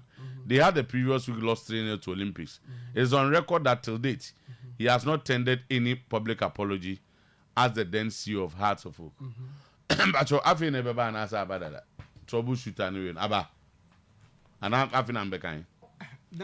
Okay, when in 2022 the Kangen Mancheni Takiteko Churu organized a proper, legitimate and generally accepted Gamanche Cup match between us and Olympics. The event was launched at the Accra International Conference Center. Hearts were represented by HE, His Excellency Dr. Nyao Tamaklo, a board member, and others, whilst Olympics were represented by HE, Amaka Amatefio, Nia Amatefio, Oloboyo Komodo, and others. Hearts declined to honor the match at the very last minute, the height of all disrespect to the office of the Gamanche. As occupant of the Gbesis too, it is within his right not to invite Olympics to any match under his auspices. But we are concerned by the fact that his decision is not binding in other GAN paramounts and the GAN Traditional Council. Being a leader, all in the region are under your care, and your transits should not be seen as divisive. Closing your eyes to seeing omissions of one team you have an affiliation, whilst prompting that of other teams is not the best. An invitation from your office to resolve any differences would have sufficed, A similar utterances in 2016 was in bad taste by putting a whole stool in the line if a particular decision was not secured. We will avail ourselves at any time to partake in any match so far as the conditions precedent as agreed by the parties are met, or if there are changes to what has been agreed, we are respectfully and duly notified of such changes. Public Relations Unit of Great Olympics. So first of all, for obey troublemaker no one because at no point and let away Cratery suggested say Gbese has ever been a troubleshooter or anything. That you got it wrong near to us on God. Tama 0.7 no. My kind 7 was here. Tobo. My kind 7 no. But 0.7 no. Only me 8 say Woman the Otuo Cratery. One ga say a legitimate gunman check up mpokra no. Enye Gbese keto bi cap mpo no. Has supporters ekose no na ni aibonte na ye panyini. What has that got to do with Ono being a troubleshooter? He was leading the team. That the statement captured it. That he was a supporter chairman.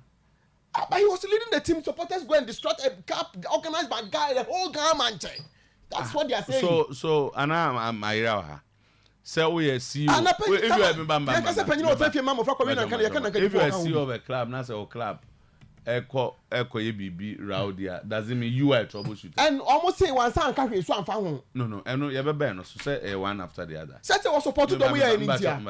So be BB no be and can doesn't make him who support a troubleshooter, who support a troublemaker, or the end. Who support who now what we have become from some questions. Yeah, logic. Well, we are drawing conclusions here. And I'm say, Yamban say, so you CEO, you are not a supporter chairman. Na say obi ko na so if there's an interruption or disruption of a game, do we call the CEO a troubleshooter or a troublemaker?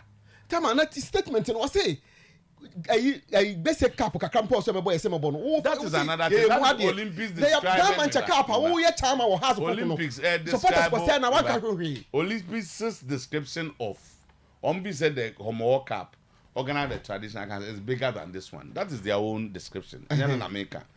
But for you to label you it's not me labeling it. It's how the statement has not said that. Yeah, but if you do so, that's what you're trying to say. No, the statement has not said that. Maybe but what I read from 0.7 is say when in 2007 the Hearts fans invaded the field and abandoned a Gamanche cap match between Hearts and Olympics when Hearts were leading 2-1 or trailing 2-1. It is on record that till date there hasn't been any apology. Asimsi na panyi bi enko pa achewa. Does that make him a troubleshooter? This is public TV and radio, and we are talking about the Gbese man. But who were they referring to? Make it easy. This statement at no point now be to my refer say elebono sir. So for Olympics for Ejina Bebia said, did you ever call him a troublemaker? This statement make go for kakra minim no. It doesn't suggest that. So therefore, they are your words. Tinam say, that's the understanding you got. Yes. But the statement nowhere. Minim say, somebody. Do you have it? No, have it here. Tama, do you know why you are getting me wrong? Nothing here suggests that a CEO of a club under whose tenor are supporters ABB or a troubleshooter. And then they want to make reference. But they have not said that. No, but why did they make reference to be? They refer that time paragraph. They refer that time. It's your words. If you insist, I'll stop and go. But I just want us to dissociate ourselves from the fact that the Gbese Manche statement are described to be a troubleshooter. So I'm giving you the opportunity to correct it. If you insist, fine. Or say, on time we chief executive. So at best, almost foul say you are not responsible then. That's my understanding. But not that you are a troubleshooter. Not that you led it. You led it. But at least. But you are creating the impression we are because of a party. That's my understanding. But you are creating the impression that no creating impression or no as if he instigated it. In fact, not come a person where me refi. No, but I'm saying that the letter, this one did not say that. But if you insist, you have your name. Go ahead. Can we move on? First paragraph, no, they almost patch say They are your way, so you can keep that one and go. But I'm saying that we are referring to Egbese Manche. So when a statement has not said it's a troubleshooter, that's also a troubleshooter. Now we insist on that. Also a troubleshooter. The statement infers. The statement doesn't infer that. It doesn't. The statement infers. Even you understand of this language here, it doesn't. Or see, unkola ani ebony. Besi na wa me pacho. E di ama say so Oyerepa for you be. No, what I tell you say. No, on pacho say unkola ani wa me pacho wa. They are not saying that Oyerepa penny a troubleshooter. I mean, where you are drawing this. So, why you say? Did the statement say that? I don't know. Why not go pacho? Almost say one call any baby one pacho. Doesn't make you a troubleshooter. It just also put them. So I'm saying that if you insist, and those are your words, describing him as a troubleshooter, fine. Can you go to your next one? I have not described him as a troubleshooter. Let's move on to the next one. Maybe last because one the thing you read, so there can be out there one. It's can't be your train. So can't be over the kind man. They can't. No, you cannot describe message. I have not. You see, but the problem no one is say. You cannot describe message. For the paragraph by paragraph, paragraph 1. But for they were addressing Bese Manchu. Omama short kakra. At best, they were talking about responsibility. Yes. But I'm saying that say penye bibi, na say unkola no anko pacha wa. Your father say you were not responsible. But enchesa wono, wo your troubleshooter. I just said penye down to me. What if man kofa kwedi na nka? Ye kan nka difo ye kan ofra bi. Enya wo tena man go. He's not a supporters chairman. First of all, don't get it wrong. He's the CEO. CEOs. And MSC Stadium Mabibri. How can you hold the CEO responsible? Say on only a troubleshooter. And I think almost statement they should have captured it. No, they decided to capture it so that to respond to. I don't need to waste time on this. You insist it's fine, so you so bet oh, bonus now. Finally, so bet community show no eba so. Na yen sheda nche bebre. Ewo ho ye bon ho abo. I'm say pre-season. Well, ye be here. But I think say Osha United game plan. Adia ba ku ye clear say moving forward Guardiola need to fix that. How our teams City dominating push more the quick transition and punish Manchester City. So we have Rashford chances of Messi for time factor to me born quick. Clearly, Nina a counter-attacking situation. Less than 3 passes from Manchester United. Normal Drew City half and a chance has been created. Player now ball na kwa didn't enough space to put the ball at the back of the net.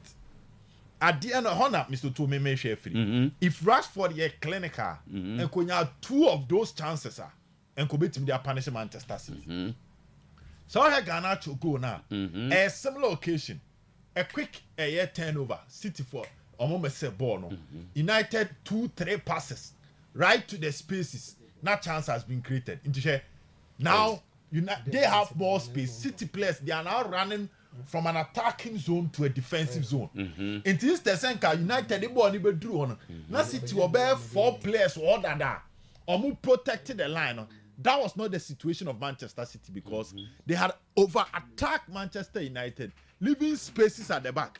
Into new players, and me managing or more adjustment, from attacking to defend. Both are some about to club for Manchester City. And why I am highlighting this issue near so we share FA Cup now.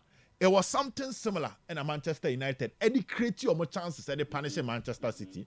Then Yasaba back to the Community Shield, a similar event this year. United created chances through a counter-attacking situation against Manchester City. Now, so I have Pep Guardiola. Most of the time, I want to Obiashe Guardiola Biano.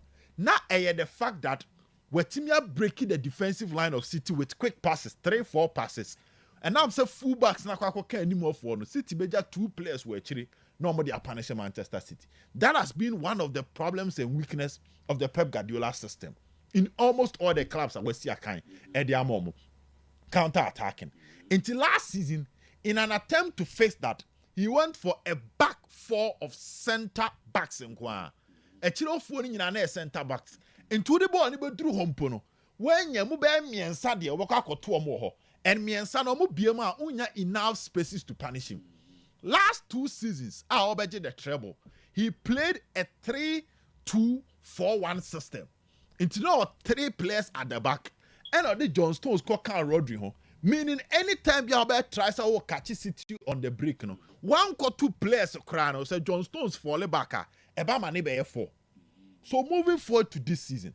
So we'll check it FA Cup, Diana United. Now we'll check it Community Shield. City should find an antidote to that. In terms of attacking options, Mr. Otuo, Sir Jeremy Doku, Sir Jack Grealish, Phil Foden, or Oscar Bob. I side with Dennis. How are technically gifted, comfortable on the ball, and again, the understanding of positionings. Wait me, Baboha, in terms of the attacking zones. Obiet me shift to Koha, we call and they understand themselves. The rhythm is there, the bond is there. So to City, any issues with attack, even with the exit of Julian Alvarez, in case Bibia Ukraina, they still have players who can easily fill that particular position. But it comes back to a year at How are man for exploiting the spaces at the back? Situation. Okay, transfers will say okay, maybe fine. Maybe I mean cause that to enough. United one I'm so too. Yeah, and they you know about you know about it. You are fresh. I have some scouts we don't cast our quan on a bush and 4 year casino. Also, I'm channel called Penobon. 6 years later, and almost so is part of it. Scouting reports will be arena as there are so many teams. Omunya an attempt to sign a young talent with potential. For failure. A reason. Yes, Nani Panaqua could develop for Makoche. A reason. There are so many instances. We also be a bush for Mundo Mpemuso in Jamaica. Minamika said a beer or reason. Mam example back. No, and yet specifically to say Isco, for instance. Isco. Now, even Arsenal. How many players now? Getting closer to Arsenal. One or the other. Player Ben now say Arsenal Copenhagen scouting report to not see. No, so what's changing common? Oh, the can't set reason we may collapse. No, my main point I'm raising and say this guy as a young player, full of energy, called by Manchester United. And now on the catcher, damn we and I'm here, and it is yes, scouting report to say Nabusian for Omuna no more year into a man young fan. 4, 5, 6 years later, Wasaba. And I soon go for Taibin. Timmy is reading where a scouting report. I can't the genetics. No, and then I make there have been clubs or ma getting closer to a young talent. If you are Nesicano went to me, if you are already I say, Yaribu on a bush. And in a different story. I don't know. Make okay. They all can do it.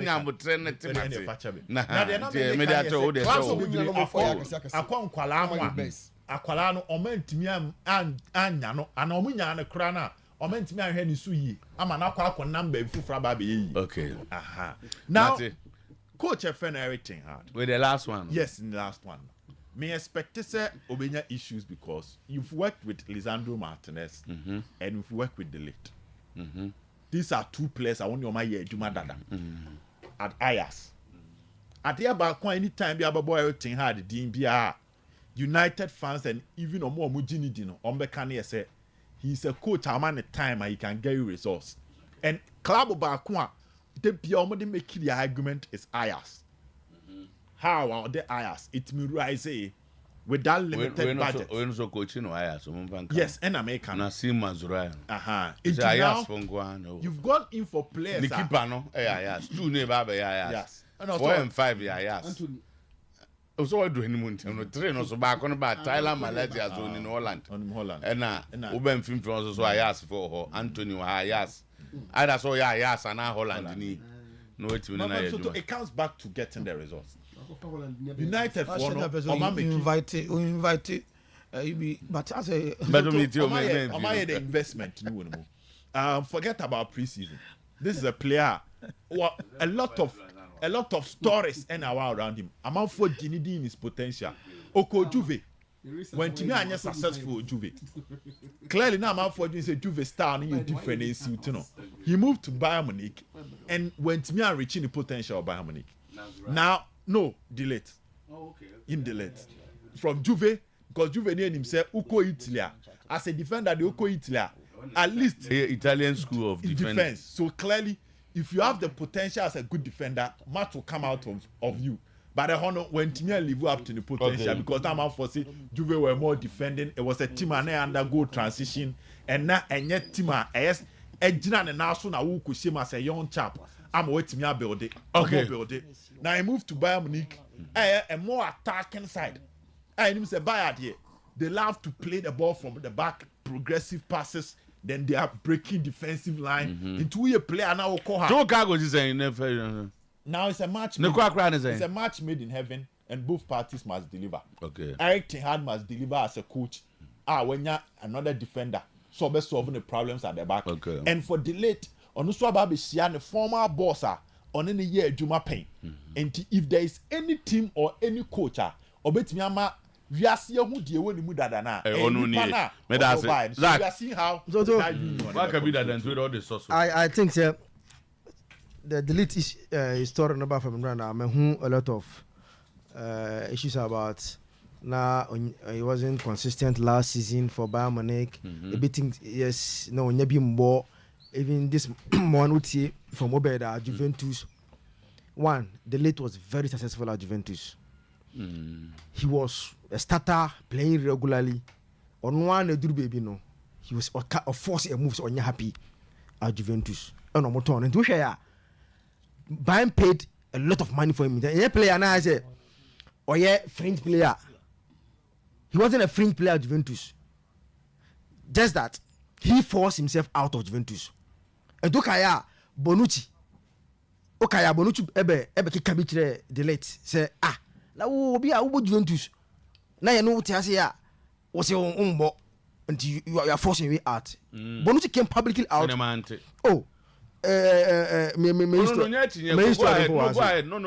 some Bonucci kafano me kan mo. Go ahead. Okay. So I say he was a player that was playing very well. Juventus. Just regular. Regular. Okay. And no say when you're happy at Juventus. Okay. No call Bayern. Force himself out. Then at Bayern what happened? Bayern playing very well. Because in the first season at Bayern Munich, out of 34 Bundesliga games, about 31. Last season, injuries and started about 22 games. Okay. At for Bayern Munich because of injuries. And at no point and no out because of na obine okay. No share even not Oben but even the United Legends. Okay, I listen to Rio Ferdinand. You understand? We say some more kana. You see one thing about the English media and say and I say most of the say omu follow league bia. Omu dey say Premier League. Omu follow na what Ferdinand. His point is that he didn't have a very good last season. There were injuries with him.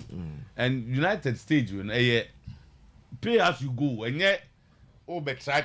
No, I will make you example say play on pana Eric Dyer Ebujano. On to one me say omu follow league no.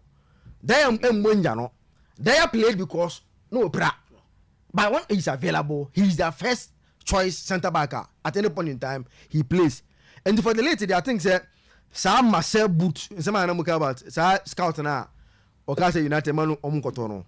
One the United nya because one come advice omu say enye o say ne papa esunti wa look at this obi papa sunti mamu koto because also that be now just reading the report right now.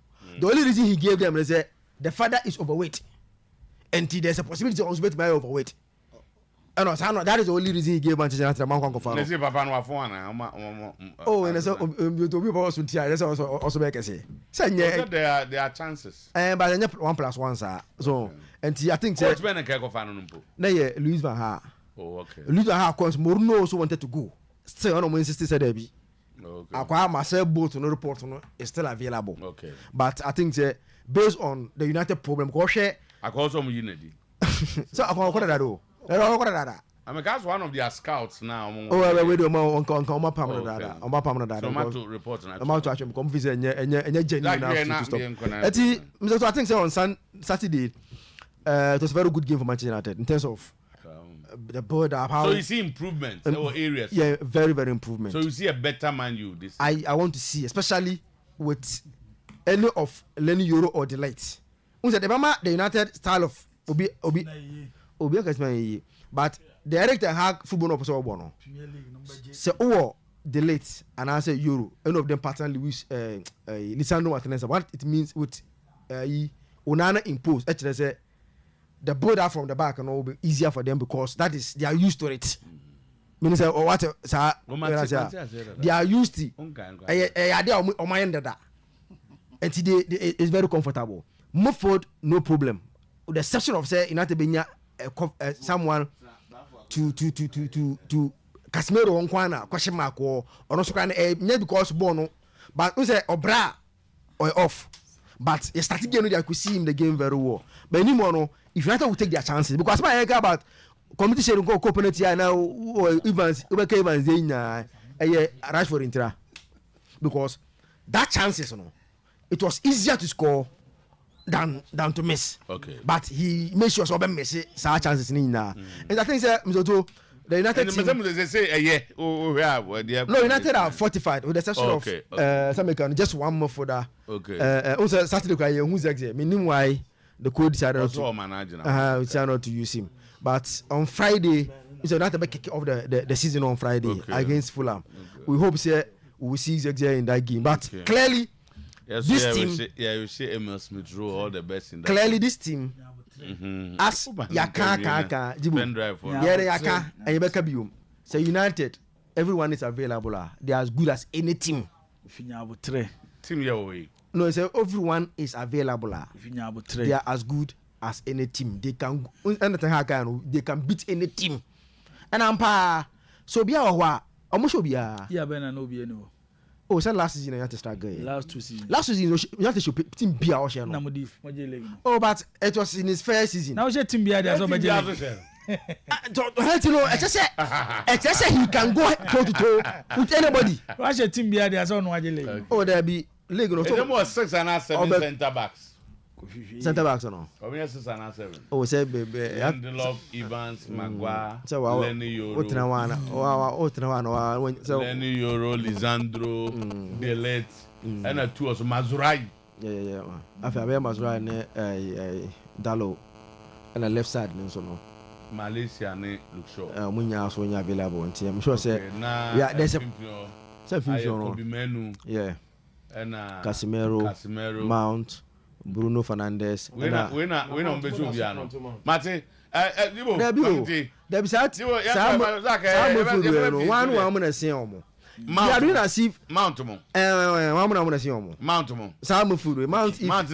Mount if he's fit. Last year he didn't play because no one fit. Mount if he's fit. I didn't go to hospital. Leg in start Friday.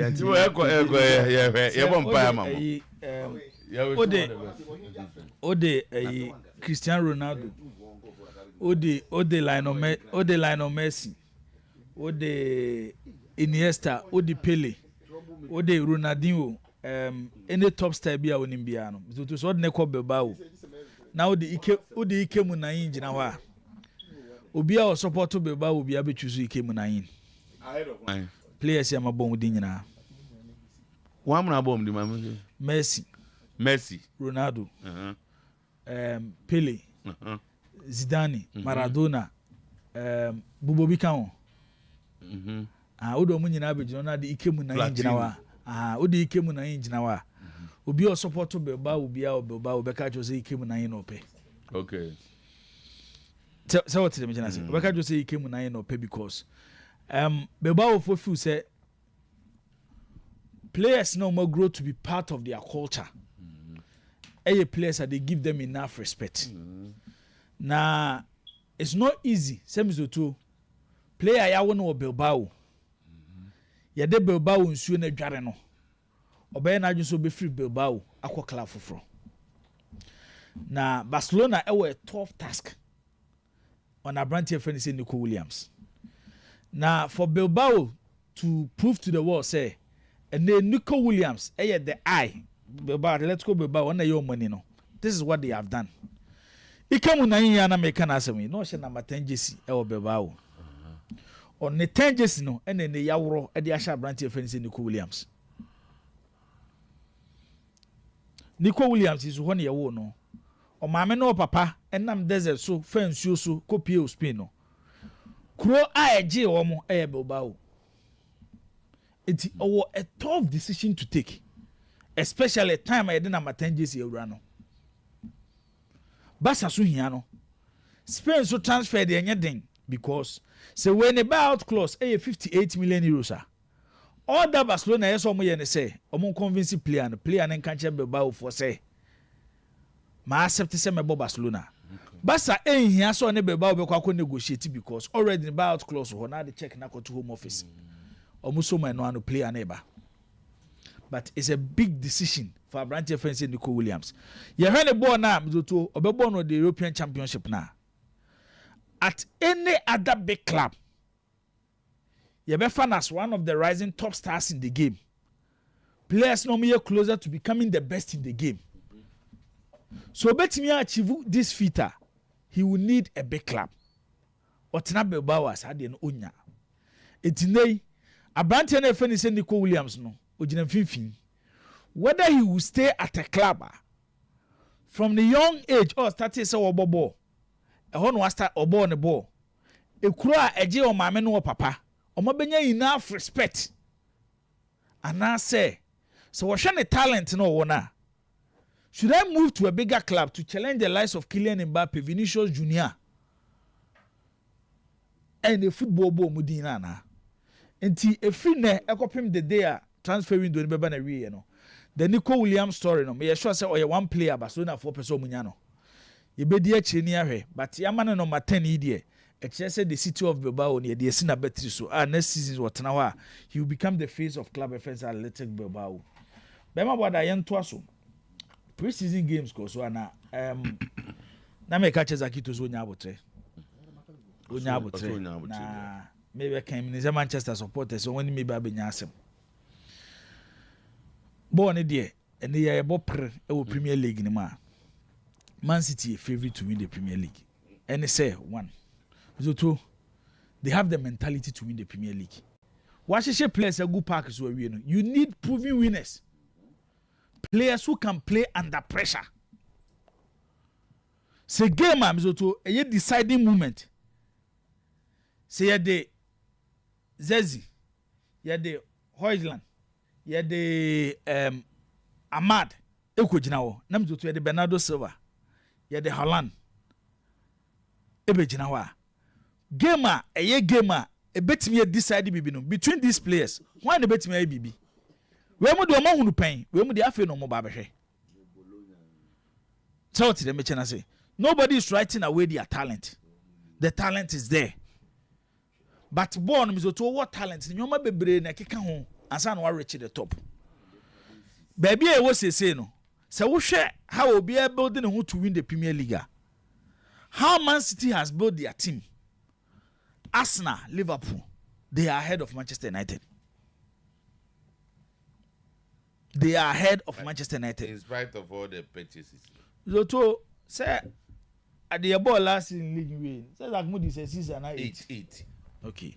And you had a gap between between 8th position and Obia Odi second and Obia Odi first and Obia. So Zegzi arrives. Yes. The late Mazurai. Like the Lenny Euro. One is building cohesion. So what them trying to say? Every single season no improve no or building the mentality of the players. Bako there Ojina Hodada he knows how to win. They all build a mentality every single season to challenge for the Premier League title. Now, Arsenal. They all the mentality to win, and they are Manchester City. So, they were closer to matching these clubs the last 3 years. Liverpool. And to take over from them, it takes time. And now to player now Kwakwaje. And so we heard the Ekika fourth. There were a lot of teams that they will challenge for the 4th position. But I was sure Momi and say Amabo Mudinya. It looks like Zoto Omo Ben. And Zach disagrees. Yes, he can disagree. On say, na me sha Arsenal Lyon game ni bi. Zoto idea baako about Arsenal team this season, they say, and last season, when someone share the most goals from set pieces. Last season, we share 22. They are set piece coach. Back to Dennis Asemna no can say. It looks like you're born wahani yedi agro. But omode enya agro no modi. Ya share that kofa coach ni area I dey na baso meye adwuma ye set pieces. Nkofo nche go. Ye the corner kick beto a. Etu hwe Arsenal no 2 goals from share from corner kick. This you change the corner, they can rise now. Tell what the mention say. And 2 center backs in the be share goals no. Last season from set pieces, Arsenal shared 22 goals from set pieces. Watch your friendly games on my ball this before season best start here. Omo deadly when it comes to set pieces. Etinei say offer other teams in the Premier League because over here over Arsenal 2021-2022 season he was at Man City. Your ball league ni we and team anu actually goals from set pieces or Manchester City. And Arsenal kofanaba.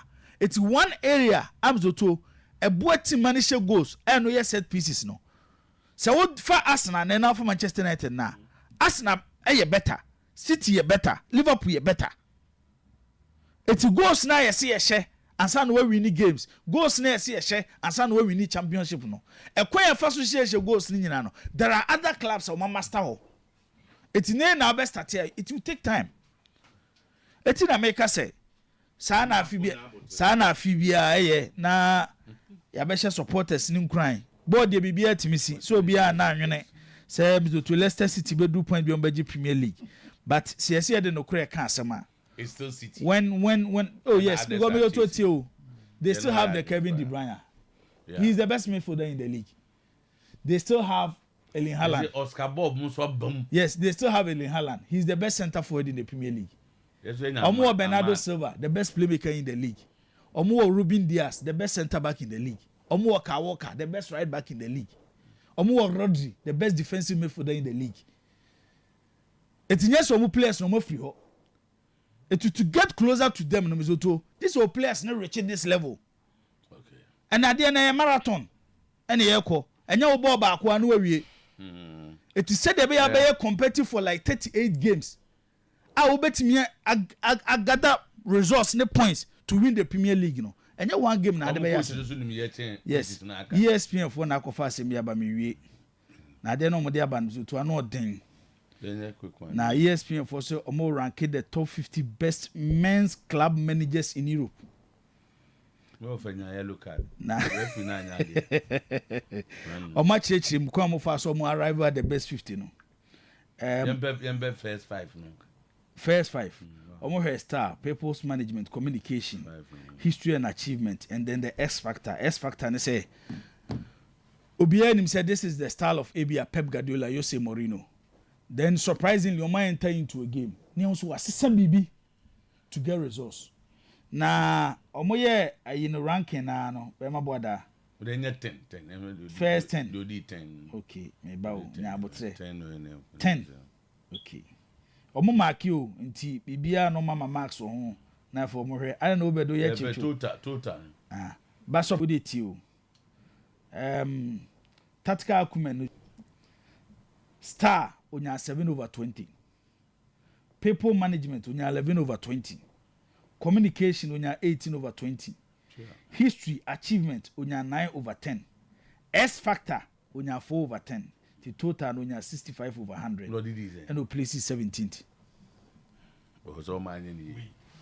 O man ni. I know man ni. 17. 17. O man ni. No. Okay, number 1. Tactical acumen, Pep Guardiola. But any number no. 18/20. First Pep. Second year Carlo Ancelotti. And one third Jurgen Klopp. Fourth Mikel Arteta. Fifth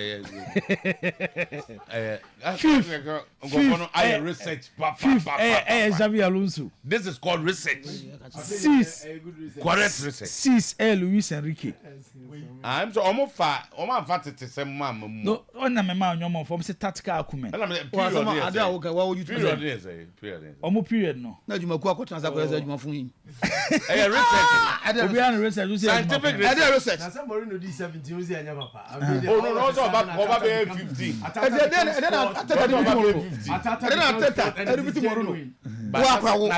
the coaching Abasu, the Ateta. Oh, I dare can Yankasen. Currently, Yankasen. Yes, where the song did.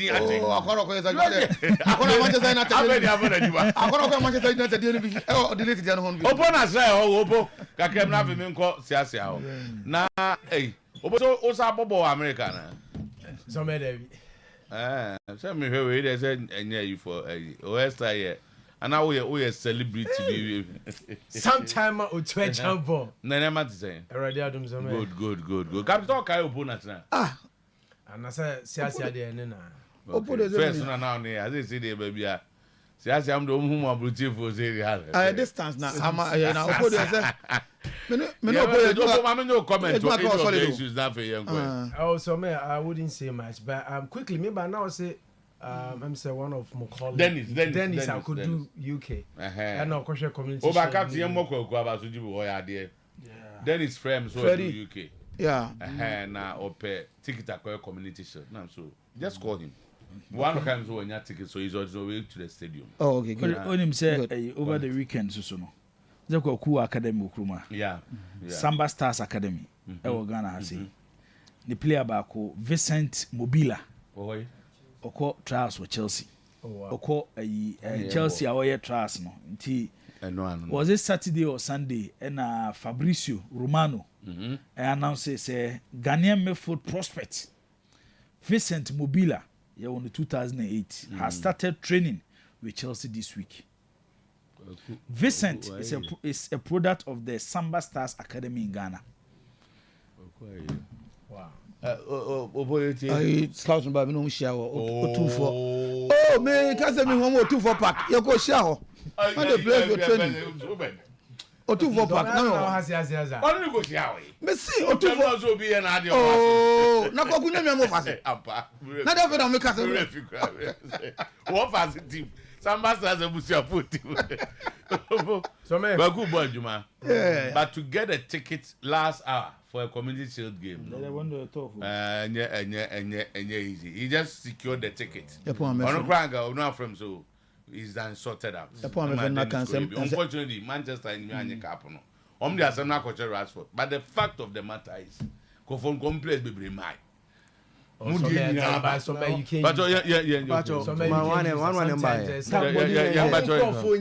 what happened yesterday? Obia Boboni. But open me to now. But one number be canny tea. My time in Tina make Bodin, one will be the Bakukradini and tea. Yeah, so Obia Bobby. My number. But you don't know a foreign stories no or Chelsea Niana. Baba is a Oyerepa Madrid. Because now, Chelsea. Go ahead, story no do us now, so cry or make it reference. He was still saying Chelsea. Meeting if he could. Chelsea, Real Madrid. Chelsea, Papa. Chelsea for no Muja call Real Madrid. Yeah, so man, that story touched my heart. I feel say, no, can say. And yes, it be our compare, but Okase, we live in a global village now. Until baby, I drew into Yansian strike coaches 8. Me, some of the only name Worcester, right? Mammy Chakwame, striker names are Kwame Afro. Our so by yeah. So me at Saturday. Yeah, Casey.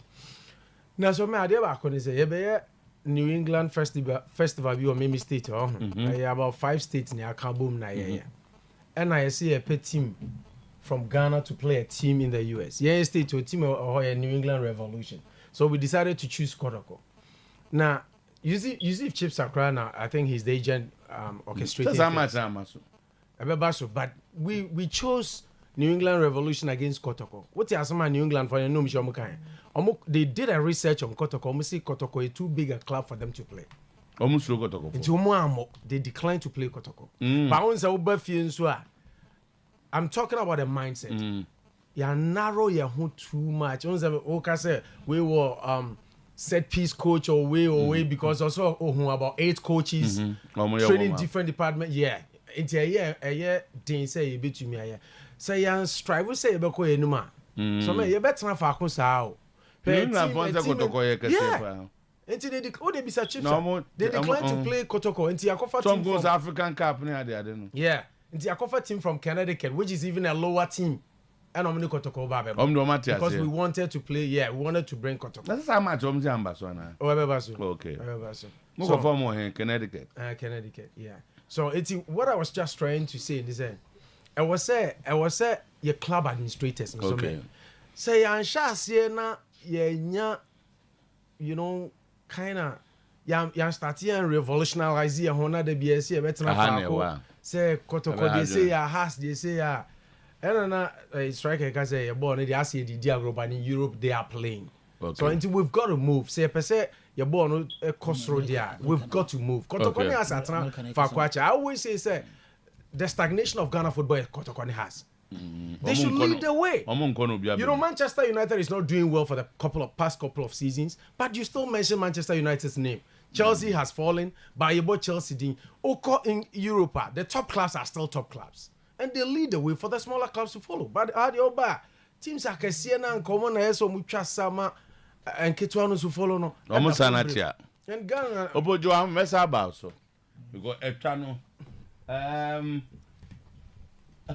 I can't really answer. Also, perhaps all Casare, I are contented.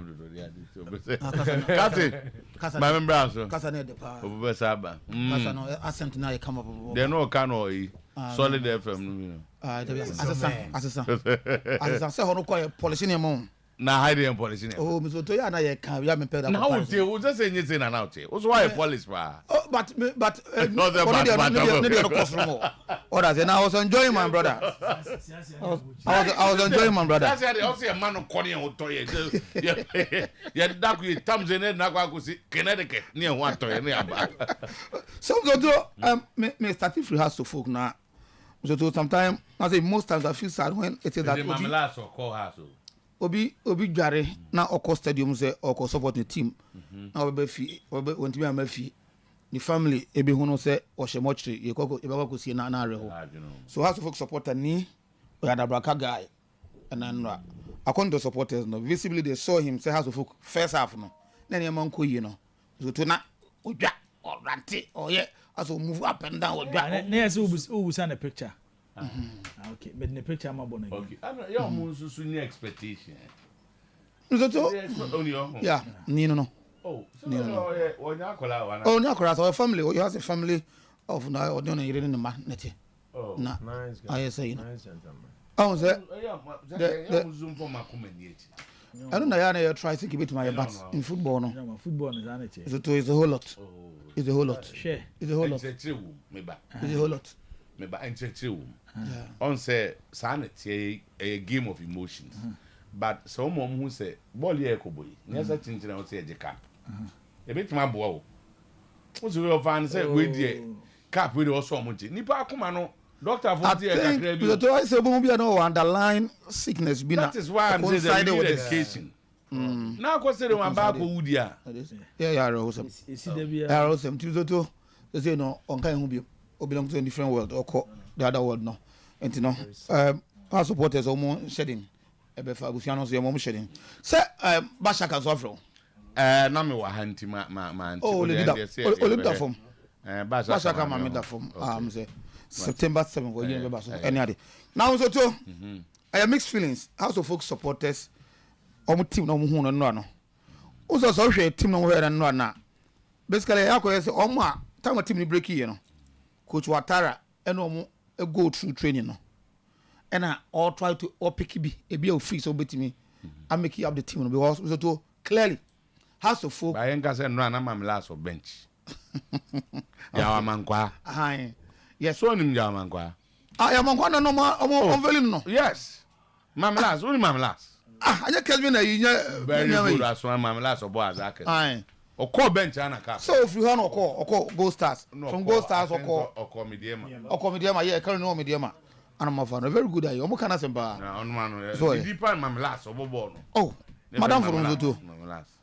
Mr. Tontino. Star players na it say asthma. It say obi say wayo among others a coach no mo training no. Omna born ra. And na odi House of Folk old players ni bi. Plus new players from nations no. Any afranimo efrai. So now it's about now House of Folk about 8 players in and new players telling new players are. No more born come there. I have mixed feelings. Let's forget about the trophy.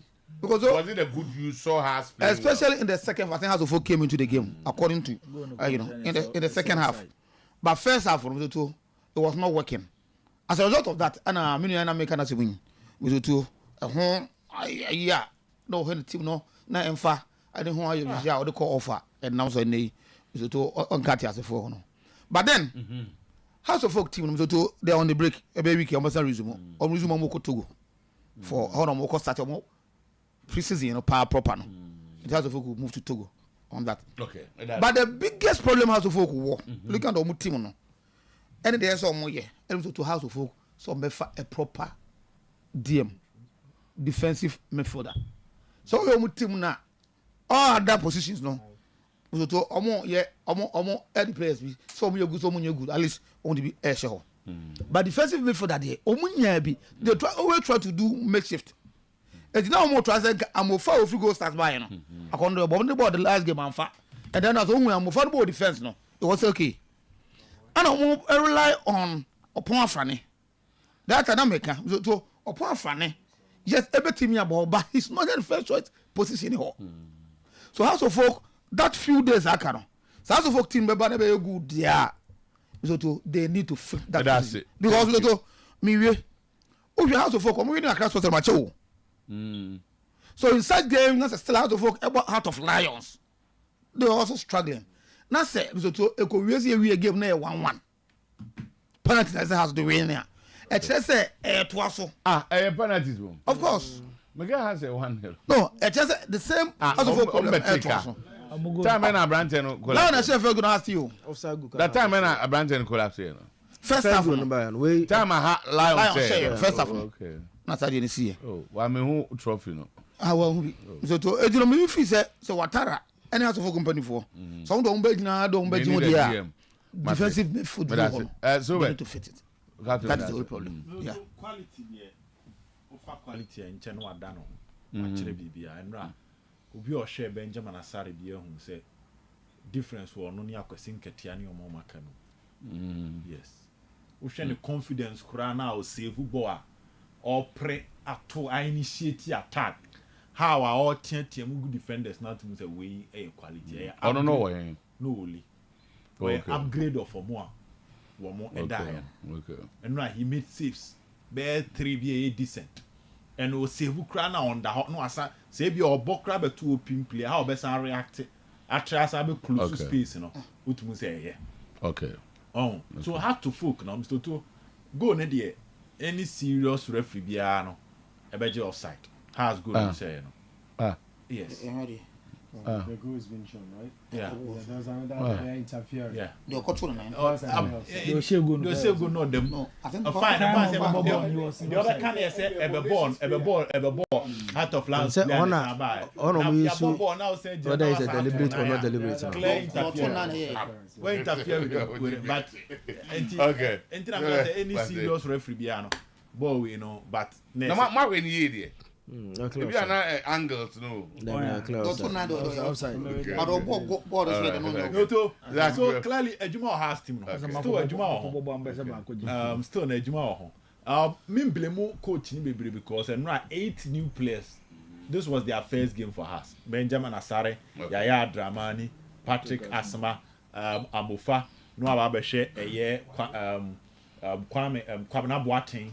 No about share. So they had new players. Mauli Wayo, Omunyi. Just that I'm making sure that we start here. I think Ian starting now and show respect to supporters. I think Sandra they see what class was on name. No some job on. Yes, elsewhere. Obi different bonus or Yareke Kimpa born must stop on. Make sure say no what turn and sign more continue born. They were only players. The players, supporters, Jibo. The moment they refer you to the medics, the game continues. No, that be what continue when the person now is stable. Once is stable, it didn't go by or is stable. But when they realize that the moment my arm and stable, let's rush him to the hospital. Say, all the bit myself. Yes, because you have to show respect to a media. Mzoto, yes, yes, yeah, send yeah, we. That with the memes, or the doctor for him. Me, yeah. Hey, support ya. You said you want to come on. Say doctor for him. Yeah, be Mzoto. Show respect to their supporters. Mesi obi yare keke mpoa omu stop ball no say medis enkohwe no na onye stable ansa no match ball no so na ye dey say obi atwa ahwe say na mo ball no obi atwa ahwe na mo say na mo ball ama magic trophy celebrity me wa enim dem are serious at the time they were celebrating no now the person has been announced that yes tamana but any game na magic trophy na mo jo money no. Not a supporter. All right. Yeah, now soon as yeah, so. Penance Otuo-Acheampong is listening to in the US. Time, can you tell opponents now I'm listening to him, bro? And thank you, everyone, especially Jibo. Penance Otuo-Acheampong. And you all of Penance, well, only have Penance. Babo, Bremen, you can be challenged, bro, for now, can come to waiting. Your friend is saying, producer, Sony producer, Uko Sunyaya, Maxwell. Or say, please, a troubleshooter is a more or less a peacemaker. He got to be a troubleshooter. He's a peacemaker. He shoots troubles. The contradiction in Harry's statement is that one can be a troubleshooter and a troublemaker at the same time. The same giving facts. Yeah. Okay, but maybe the last.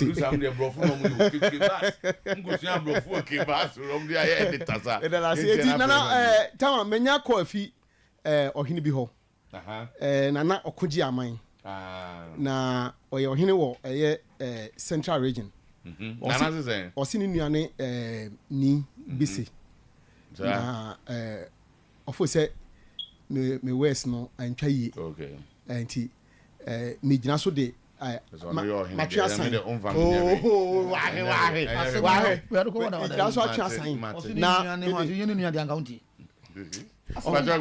na me the chow pass so ata achiri edi ama nana bese ni ahemfo ni nyina na de ka ho de tama em se mrepem no ye de ni nyina beba eh why o bibi we now back on the waji onya hwe bat woni medi nkomo a mfi se emu odu a mfi se mrepem no anti okay Jibo emre na ama oni opo di apon na me hwe has ne Heart of Lions game kaka ensunsin ewum ene has other games o mabo nyina ne se we had a lot of new players and they be more my justify more use competitive game they are try more but Ati Palagominka was it the guy was declared dead around 6 the game was over 6 okay and I already say me catch or say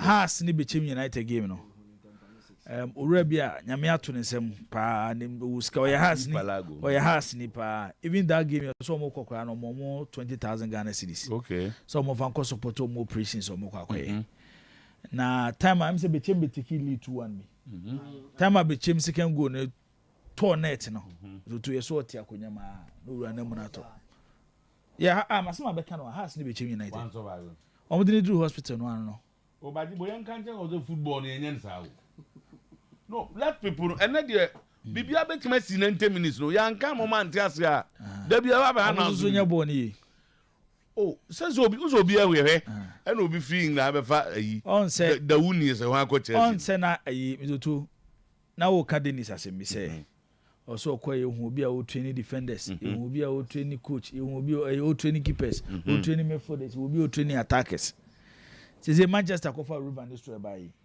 as an assistant coach no the main I used to train Manchester United attackers no because that is his fault any who but o there my club will be especially Kotoko emeye bi wo Ghana ha anything I feel say sometimes yeah journalists need should lead the way okay odo pa ma Kotoko CC appointed fitness coach assistant coach in charge of defense assistant coach in charge of midfield e be about in charge of strikers obeti there ya yen central for University Chomka dabe I do na ya tana Kotoko ni unti kroma na what is almost some question go for bebre go no mo nya adwuma bia na woni a dey be say me chene say we should lead the way ye dey enya opportunity enya exposure so what dey me chene say yes ye journalist na ye nya akwanya na mzoto ye kan ye ko hu ne sa anwoma no we should start telling the club say and baby abo na ko ne say ne ko no supporters no especially and only the way they do their pre-season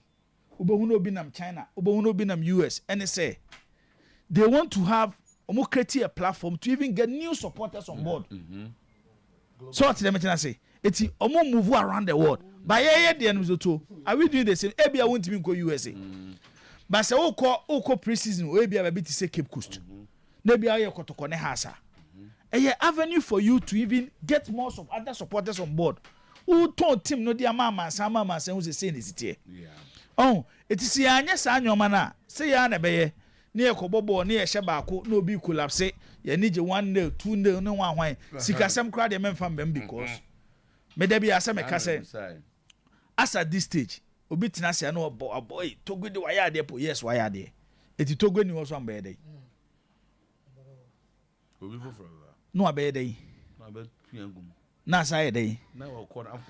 Because the APA gumi nyina no, Mizoto is not okay, Sly Rubo, money na samba, oka samba for squad. Or say there's another samba sub product on his way to another EPL academic club. Okay, omo chingo. Ghana for ni kugum. That Freddie a big guy. Obo, you understand in your hands and sign off. Yeah, just like you said, I feel say Yensuya. Because the club ne kaso omo ntimi ko talk omo suru ko talk. Omo se ko talk. About Matisse is how much omo dey call 15th of October. Omo pianso. Yeah, it was too omo se kotokoson.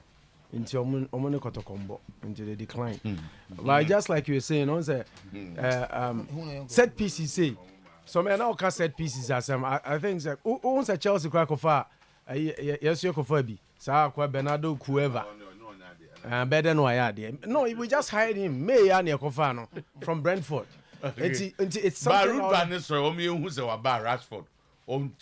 But so me say two Arsenal. That the who no na no ya the. Everton now they has fans no. Fadima Arsenal fans. I said, move. I expected this season. No, this year we win the league. We didn't come. We win the league. We say 9 goals. 9 goals to Kramon. No, we win the league. We win the league.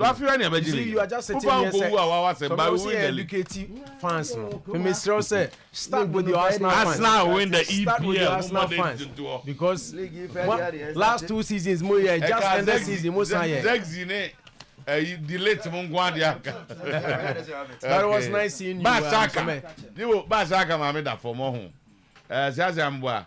BT let's like you told no supporter is not a player. A player can collapse on the field for a game to stop until his recovery. But how a supporter collapses at the stands for a game to be stopped? Zach, I'm on for Edia Omude Eba. About 12. Yeah, let's continue the discussion.